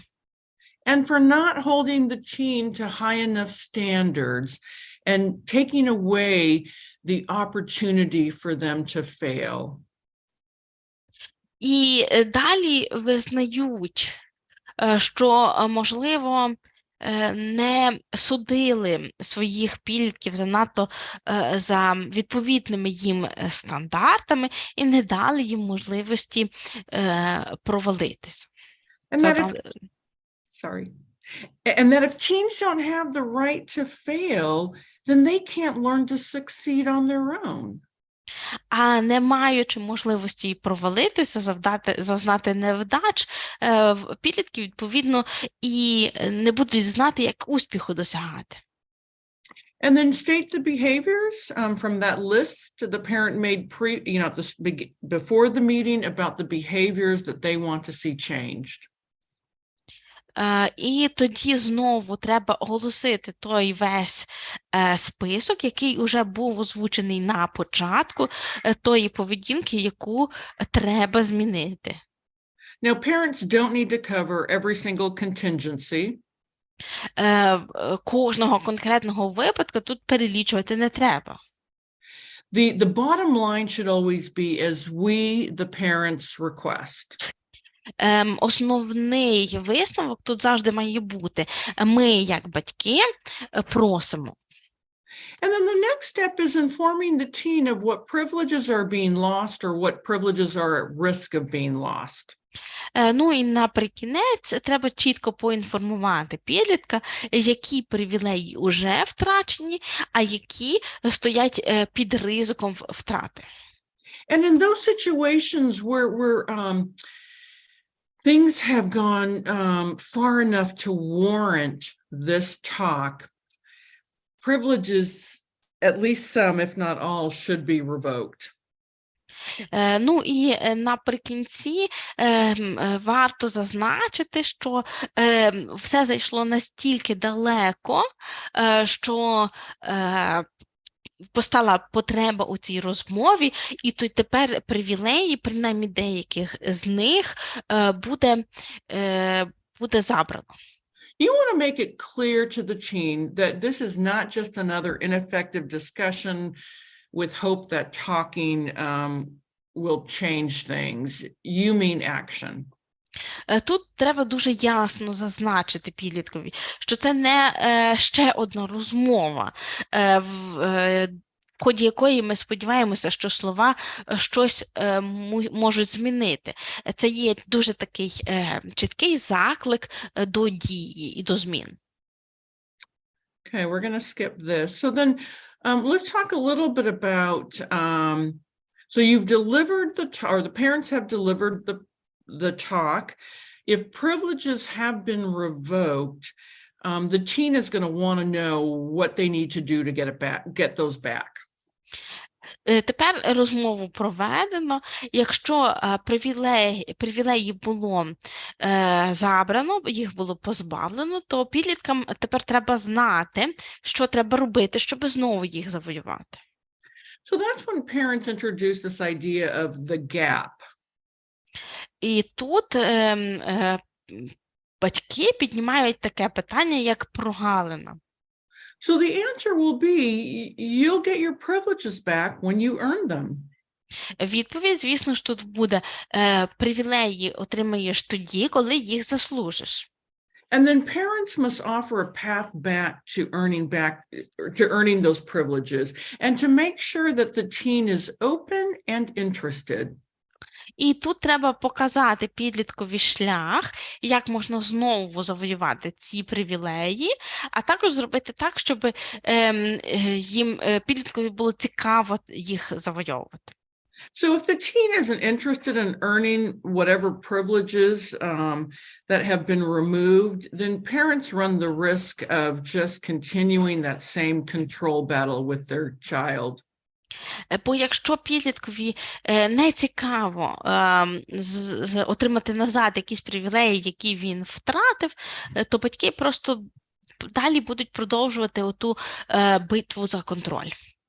And the bar needs to be set high enough so that it becomes clear that the privileges only come back when the teen has made, when the teen demonstrates commitment to substantial change.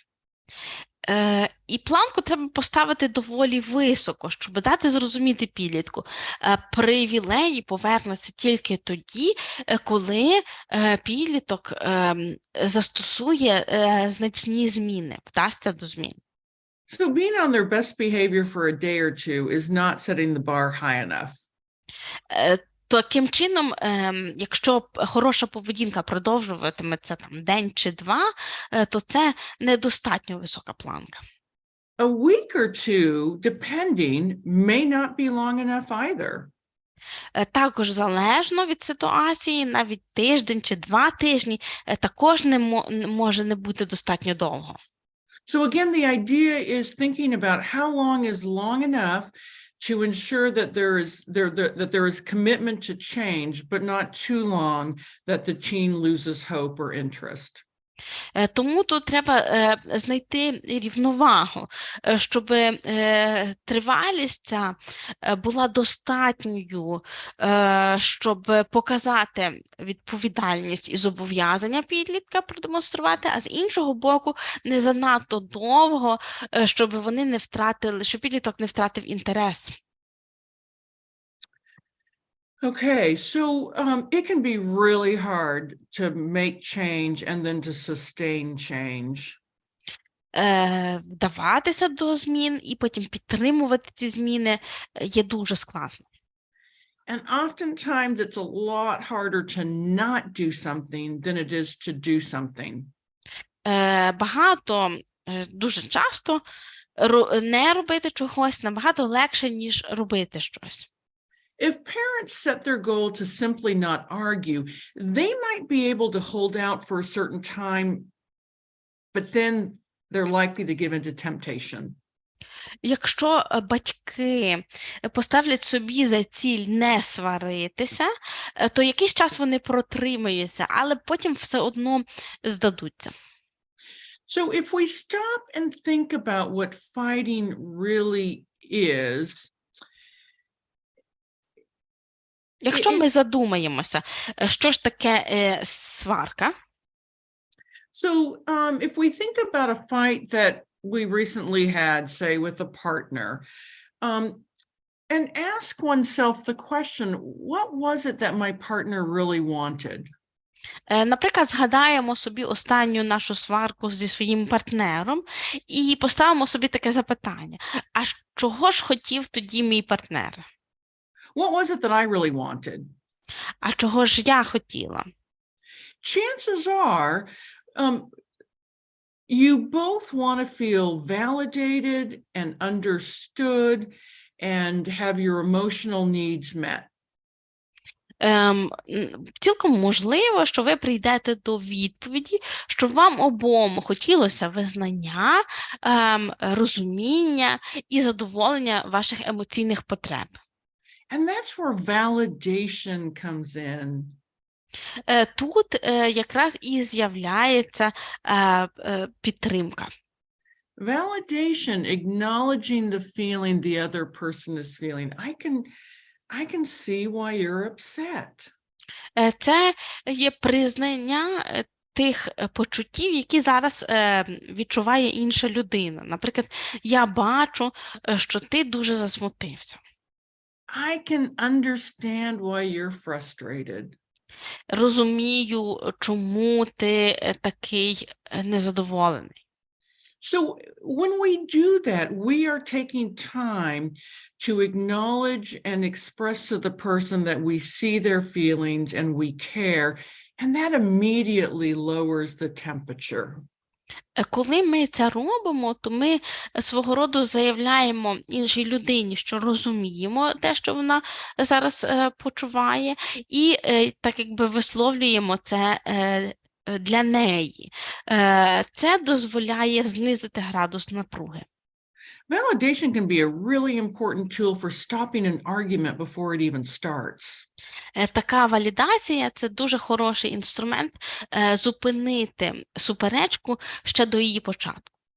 Rather than countering what the teen is saying or arguing, validate the teen's feelings. Замість того, щоб відповідати чи суперечити на те, що каже підліток, спробуйте валідувати його почуття. So validating what the teen is feeling is not saying that you're okay with how they're expressing it or how they're behaving. Rather it's you're validating the feeling itself. Валідація якогось почуття підлітка не означає, що ви схвалюєте чи приймаєте те, як він це почуття висловлює, чи як поводиться. Ви просто ще раз повторюєте це почуття. So when we validate, we're not telling our teen to do anything. І коли ми робимо цю валідацію, то ми нічого не кажемо, що треба зробити підлітку. We are not trying to control their behavior. Ніяк не контролюємо поведінку його. And in doing so, we are starving the control beast. І таким чином ми не підживлюємо цього звіра. And we're communicating, hey, I'm on your side. А ще, крім того, даємо зрозуміти, я на твоїй стороні. Okay, I'm just looking at our time and I want to make sure I have time to cover everything. So Дивлюся, скільки нам ще часу залишилося і скільки ми ще можемо обговорити. Okay, let me say a few words about self-esteem. А тепер кілька слів про самооцінку. So self-esteem is probably the most important element necessary for a child to grow into happy, healthy adults. Самооцінка – це така одна з найважливіших речей, яка потрібна, щоб дитина виросла здоровою і щасливою дорослою людиною. And we as parents should want nothing more than for our children to thoroughly enjoy exploring who they are and who they want to be and see them developing their talents and strengths.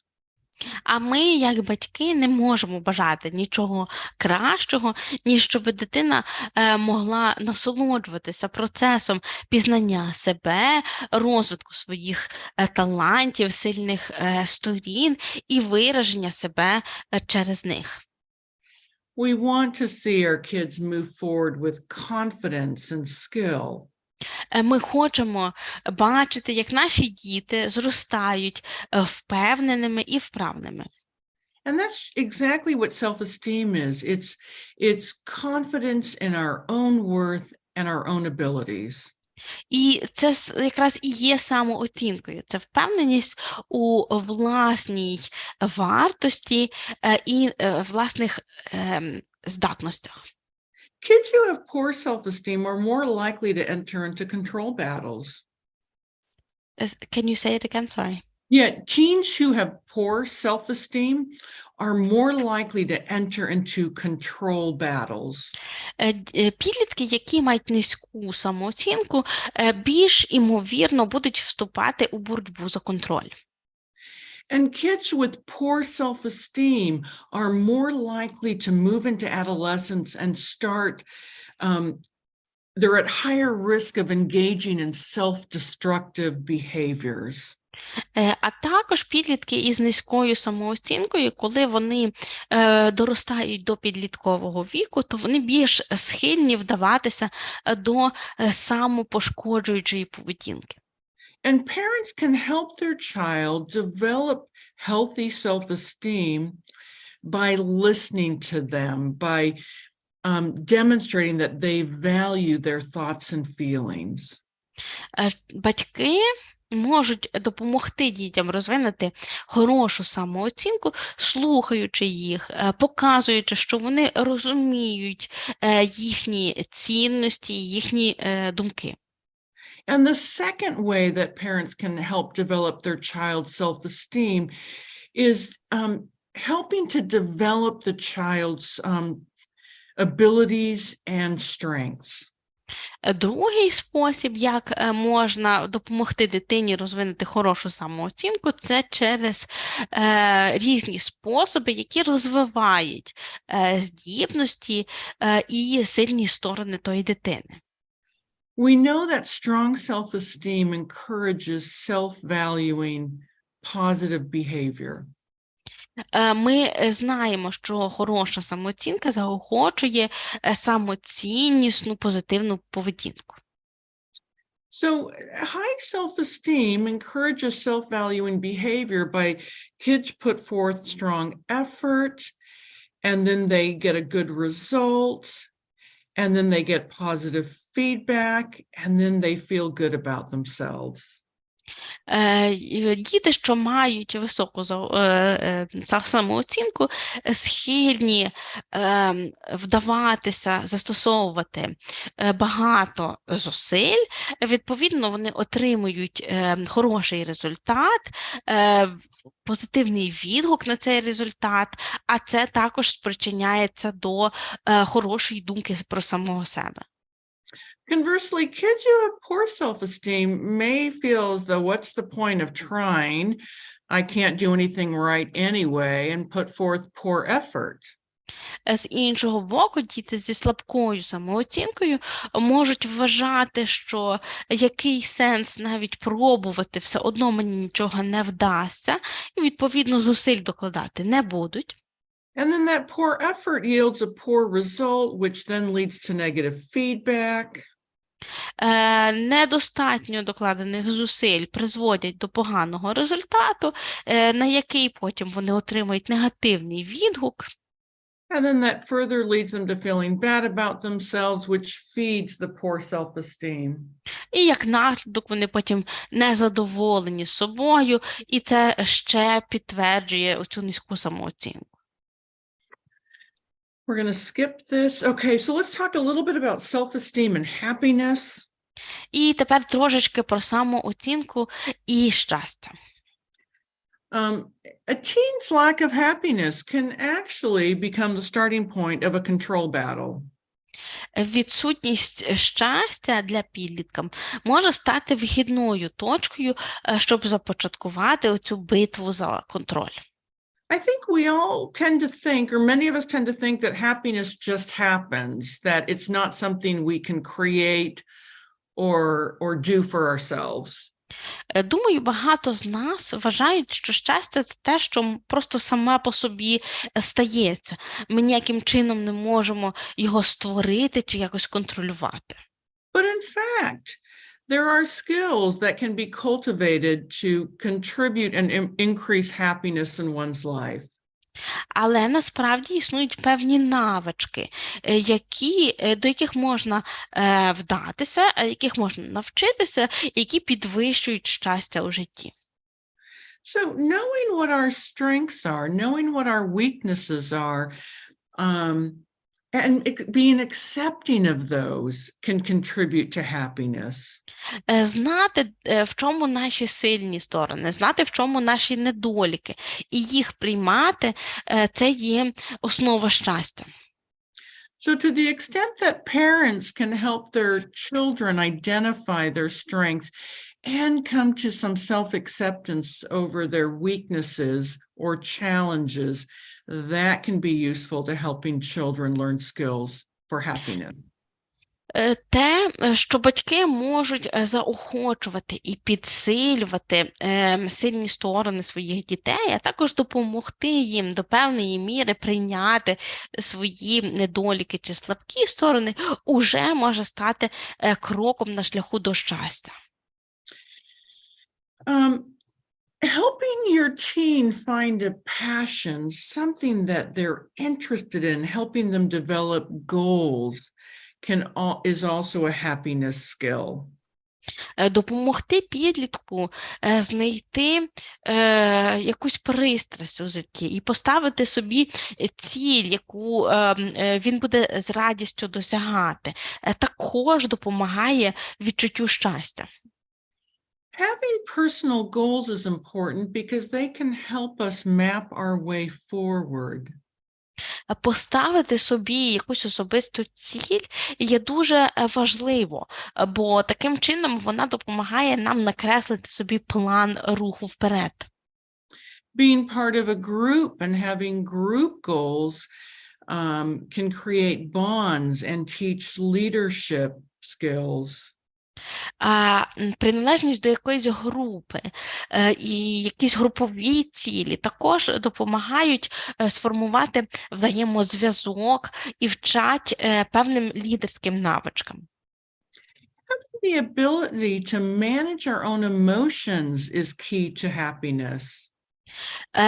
Мати здатність управляти власними емоціями – це також ключ до щастя. When I'm sad, knowing that I'm sad and knowing that I'm not always going to feel this way increases our happiness, believe it or not. Наприклад, вміння розпізнавати, що зараз мені сумно, а також знання, що мені не завжди буде сумно, можете в це вірити, а може ні, але це підвищує щастя. Then being able to identify ways to help myself manage my sadness, reaching out to people, doing something enjoyable, reminding myself of positive things in my life, all serve to improve happiness. Вміння пережити оцей сум, вміння звернутися з допомогою до інших людей, заняття чимось радісним, зосередження на позитивних речах. Все це також долучається до почуття щастя. Avoiding responsibility and procrastinating all chip away at happiness. Уникання відповідальності, відкладання справ на пізніше забирають у нас щастя. So teaching our youth to manage responsibility is an important skill. Тому вчити молодих людей, як управляти відповідальністю, це дуже хороша навичка. People who get along with other people are happier. Також люди, яким вдається легко спілкуватися з іншими людьми, вони також щасливіші. So having the ability, the skills to navigate and develop healthy relationships is important to happiness. Навички, які дозволяють створювати, підтримувати хороші відносини з іншими людьми, також допомагають щастю. And then having faith that things will turn out okay, having optimism is also a key factor in happiness. А також віра у те, що все буде добре, що нам все вдасться. Це також фактор щастя. Or if things don't turn out okay, having the knowledge and belief that one can handle whatever situation one encounters is key. Або якщо не все добре буває, то оце знання і розуміння, що я можу це пережити, це також сприяє щастю. Okay, next we're going to talk a little bit about what to do when parents don't agree. Поговоримо тепер про те, що робити, коли батьки між собою не погоджуються. So being in a control battle with your teen can be really frustrating, but when the control battle extends to the other parent, that can definitely feel overwhelming.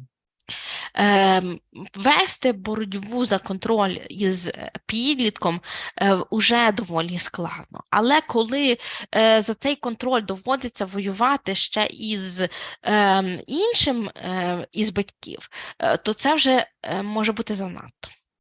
So when a parent feels that the other parent operates very differently from how they do, or seems to actively undermine their best efforts, frustration and helplessness can develop.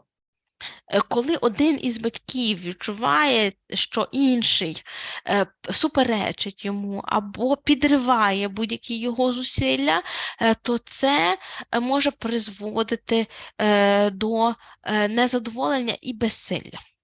And the other parent can take many different forms. А той інший з батьків може в різних формах виступати. This could be the child's other biological parent, whether married or divorced or not married. Це може бути інший, ще один, верніше, інший з біологічних батьків дитини, чи то, якщо батьки одружені, чи розлучені, чи просто інший. The other parent could be a step parent or a grandparent, or any other adult figure who's playing a significant parenting role. Іншою тут фігурою може бути прийомний батько чи мати, або дідусь чи бабуся, чи інший якийсь дорослий. So I think the important thing to keep in mind is that it's important to know that all parents do parent differently from one another. Що тут важливо, однак, пам'ятати, це всі батьки виховують по-своєму. So one parent may be a little more aware of and responsive to the kids, and the other might be better at arranging or doing activities.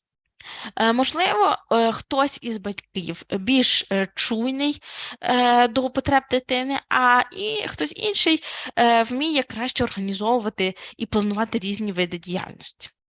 One parent might be stricter with rules and day-to-day operations than the other.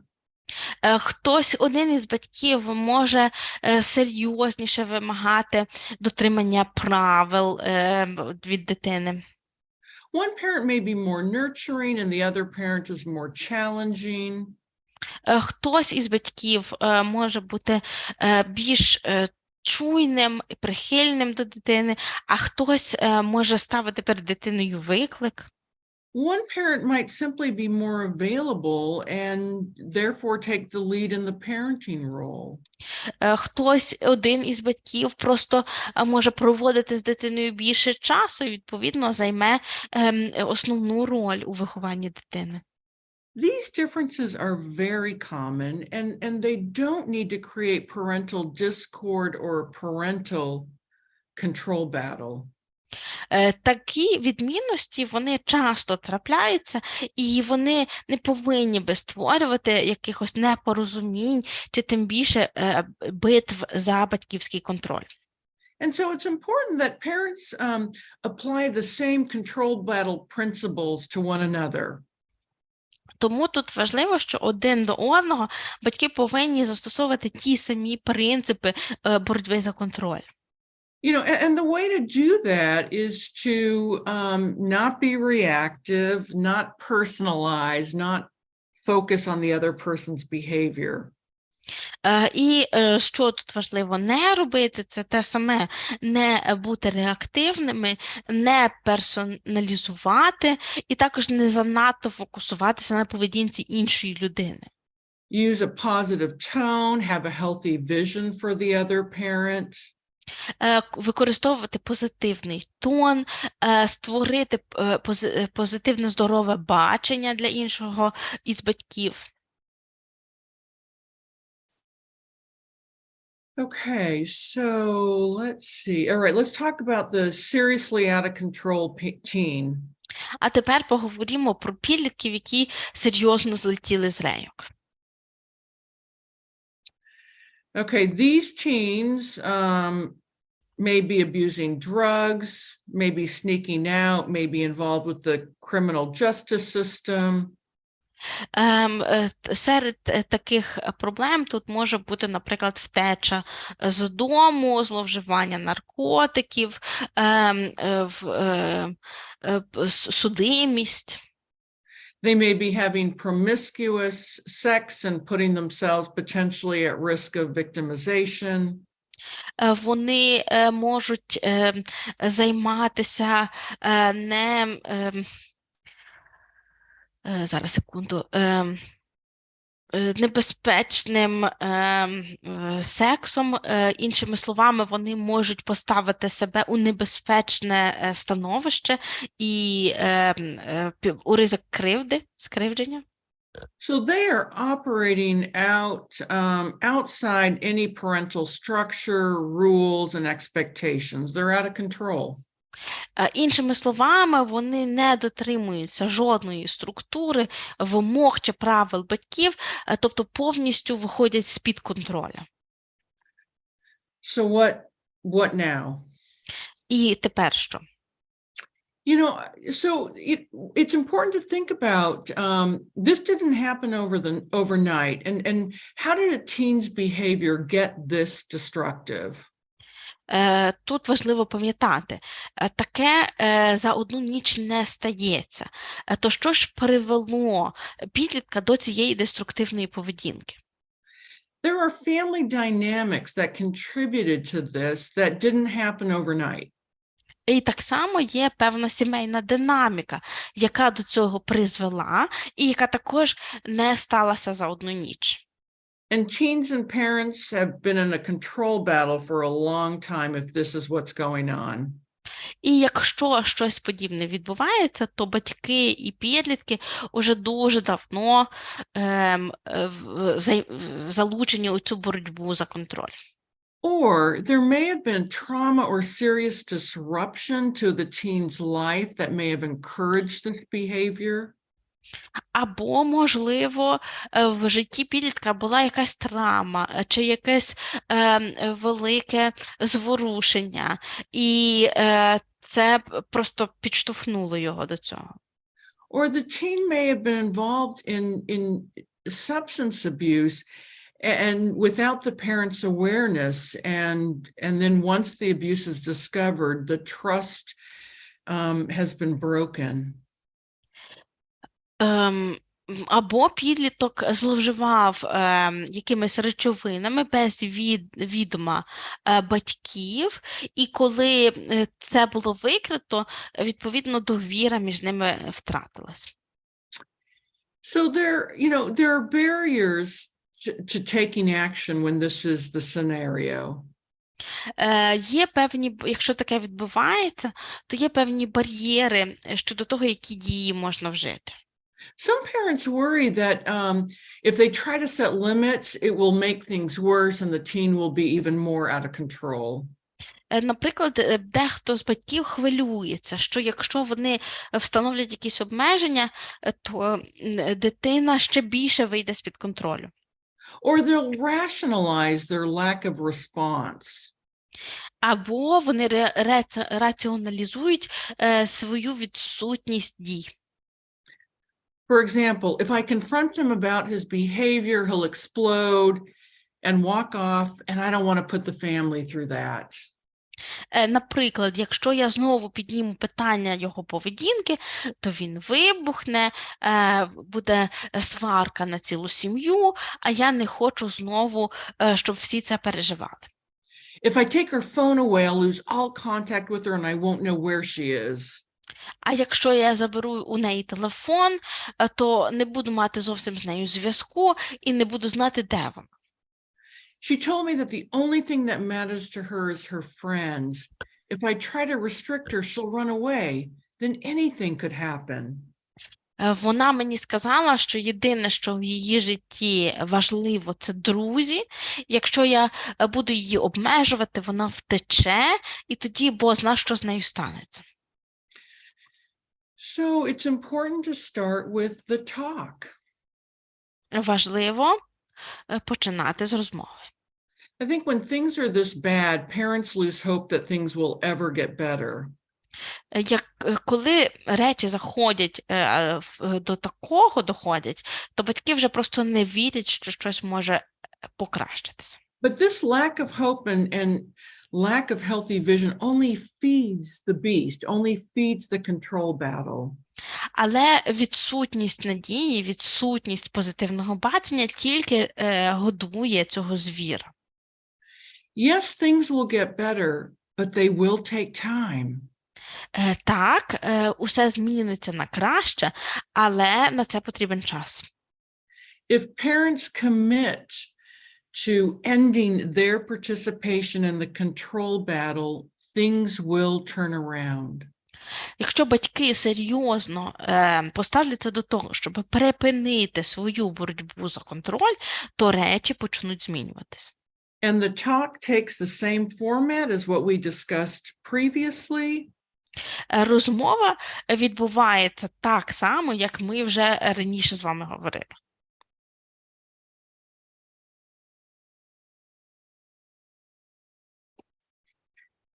And then it's important that the details be discussed. Також тут важливо обговорити деталі.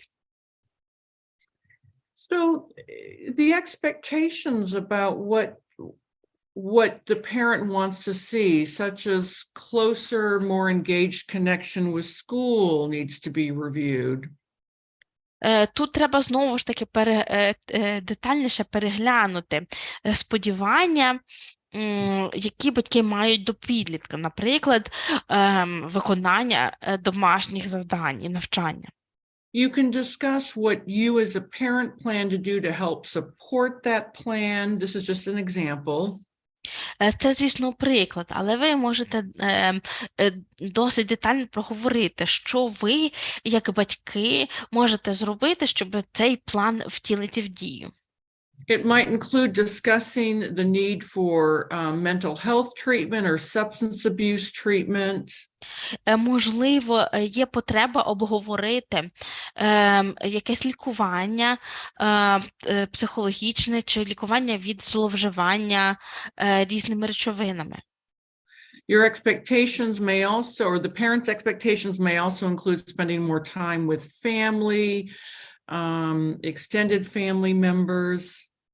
Серед ваших батьківських очікувань може бути, наприклад, більше часу спілкуватися з батьками, а також з дальшою родиною. Again, it's important to be detailed and give specifics about parental expectations so that there is no confusion as to what parents are expecting. Тут дуже важливо надзвичайно детально проговорювати всі батьківські очікування, щоб не було двоякого розуміння того, на що сподіваються батьки. And then what are the goals of this effort? Тепер цілі таких зусиль. You know, there are essentially three goals to this approach. The first is teen accountability to parents. Є три цілі, які ставить перед собою цей підхід. І основна – це є підзвітність підлітків батькам. The second goal is clean and sober behavior. Друга ціль – це є твереза і така ідеальна поведінка. As well as positive social and educational engagement. А також залучення соціальне, позитивне. So these teens who are out of control have fallen behind in their social and emotional development. Бо ці підлітки, які вийшли з-під контролю, вони відстають у своєму емоційному і соціальному розвитку. Including honesty and trustworthiness. Сюди входить чесність, відповідальність. And these will take time to develop. І треба певний час, щоб знову їх розвинути. Anticipate that there will be problems along the way, because there will be. Ви мусите розуміти, що на цьому шляху будуть проблеми. And these problems and relapses or return to previous behaviors need to be treated as learning opportunities. І такі проблеми, чи то рецидиви, їх слід розглядати як можливості для навчання. And as long as parents require that the privileges be earned, the teen will continue to learn, grow, and develop. І доки батьки будуть наполягати на тому, що привілеї треба заслужити, діти будуть рости, розвиватися і ставати кращими. Okay, we're nearing completion. So just a few final thoughts. А тепер підходимо поступово до закінчення і кілька зауважень. So what we're talking about here is change, and change requires several elements. Ми тут з вами говорили про зміну, а щоб відбулася зміна, потрібні певні елементи. We need to know what we want to change, or what behaviors we want to stop, or what new behaviors we want to see. Ми мусимо розуміти, яку поведінку ми хочемо почати, змінити чи призупинити. And then we need to make conscientious application of these new behaviors. We need to practice them. Крім того, потрібно свідоме застосування такої поведінки, тобто її треба практикувати. We need to practice not reacting, not over-focusing, not personalizing. Треба практикувати, щоб не бути реактивними, щоб не занадто фокусуватися, щоб не персоналізувати.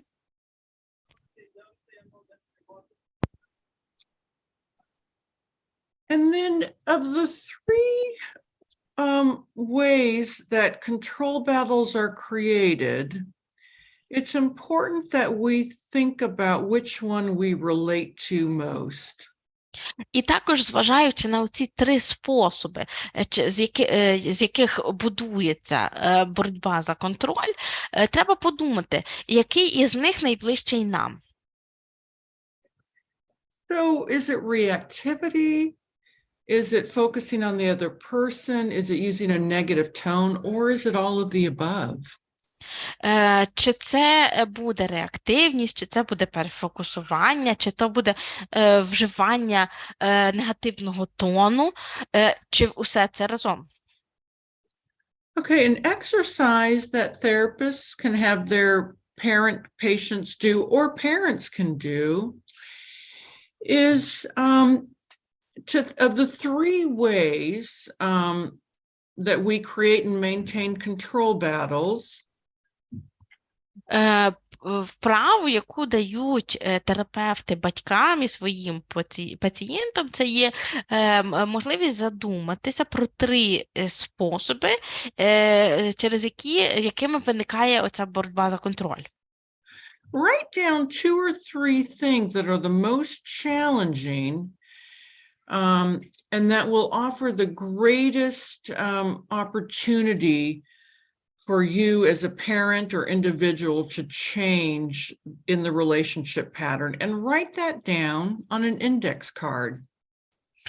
Подумайте про дві речі, які будуть особливо складними для вас, щоб змінити якось ваші стосунки. І коли ви придумаєте ці дві речі, запишіть їх на такій невеличкій картці. Are you very reactive? Is there a temperamental difference between you and your teen that makes the relationship particularly challenging? Чи ви є дуже реактивним? Чи є якісь розміжності у темпераментах між вами і підлітком, які ускладнюють це все? You may want to focus on being less reactive, or making more validating statements. Ви можете фокусуватися на тому, щоб стати менш реактивним, чи більше застосовувати валідаційні твердження. Do you want to communicate more faith in your teen? Може, ви хочете більше віри до свого підлітка висловити?